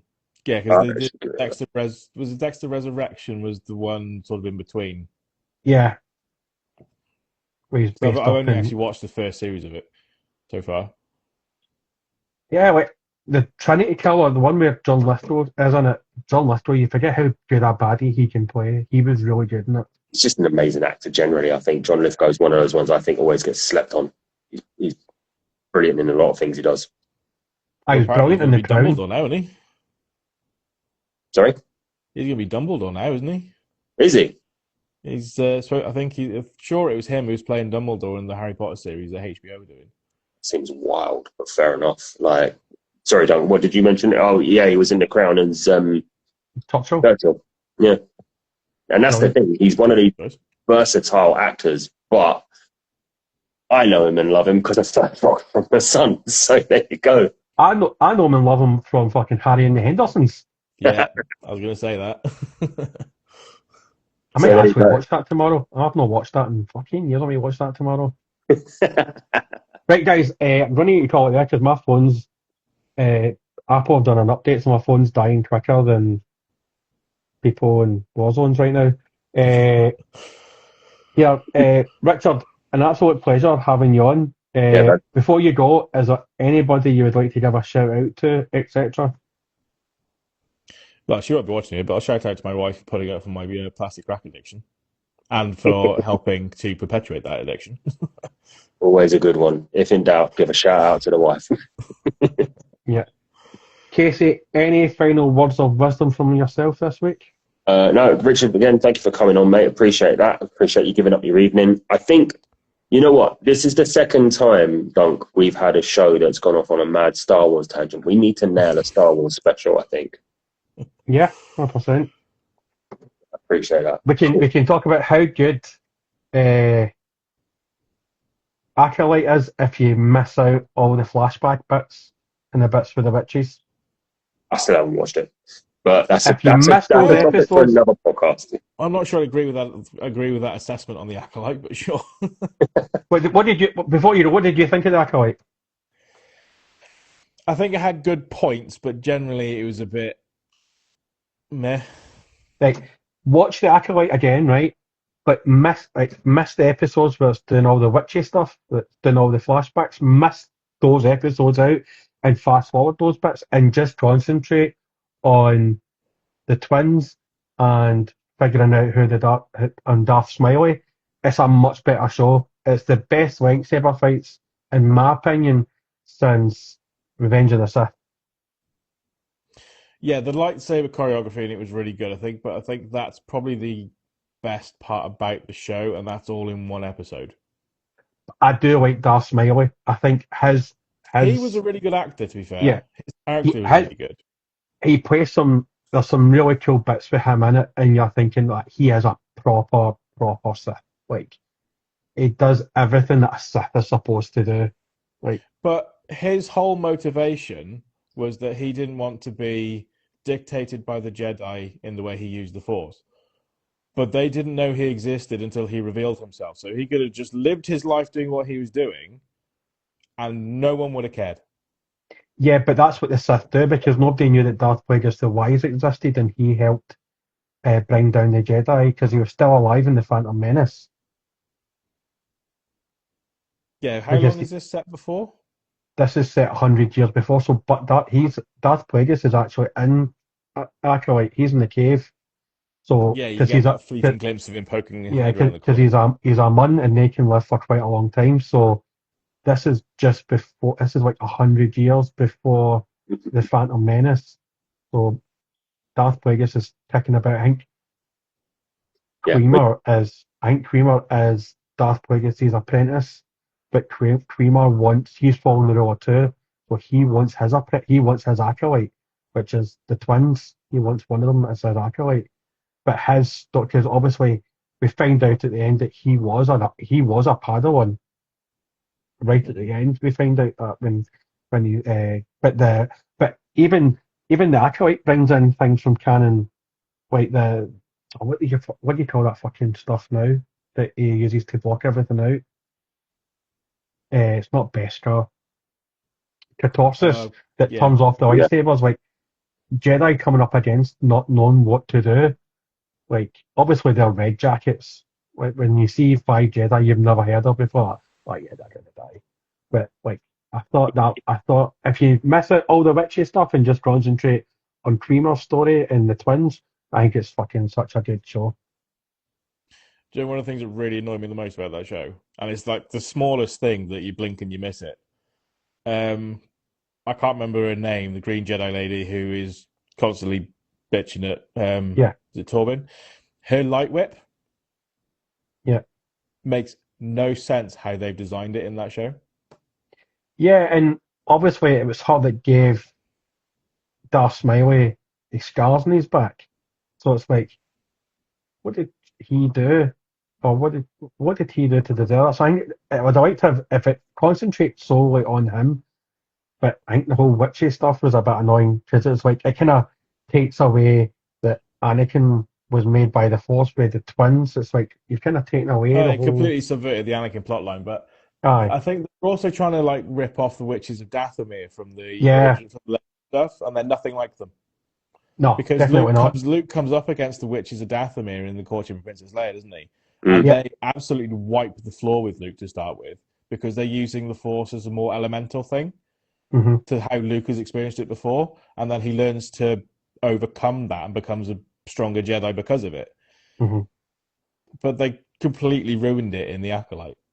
Yeah, but as I say, if you just miss the witchy stuff and just fast forward that and miss all the flashback shit and just concentrate on Creamer, I think Creamer's probably what saves the Acolyte for me. And he's such a good character and probably one of the best characters in that show. Yeah, he was, to be fair. So the Star Wars special is now definitely happening. I think March will sort one out. Yeah, March to the Imperials. There we go. Yeah, you got Crag. perfect, and that's how we roll. Right, folks, definitely need to go. I've got like 6% left, and I want to see if my football line is winning. Folks, it's been an absolute pleasure. Richard, again, thanks for coming on. Hopefully, we'll see your Death Guard getting painted soon. Folk, give Richard a follow, and we'd love to have you back on at some point, because I never even asked about the amount of stories that you share on your profile. It's just constant, which is brilliant. You're always posting up people's stuff, which is absolutely fantastic to see. So we need to get you back on. We can chat more about that sort of stuff. Yeah, sound. Right, folks. See you later on. Have a good one. Love you. Bye. Toodaloo.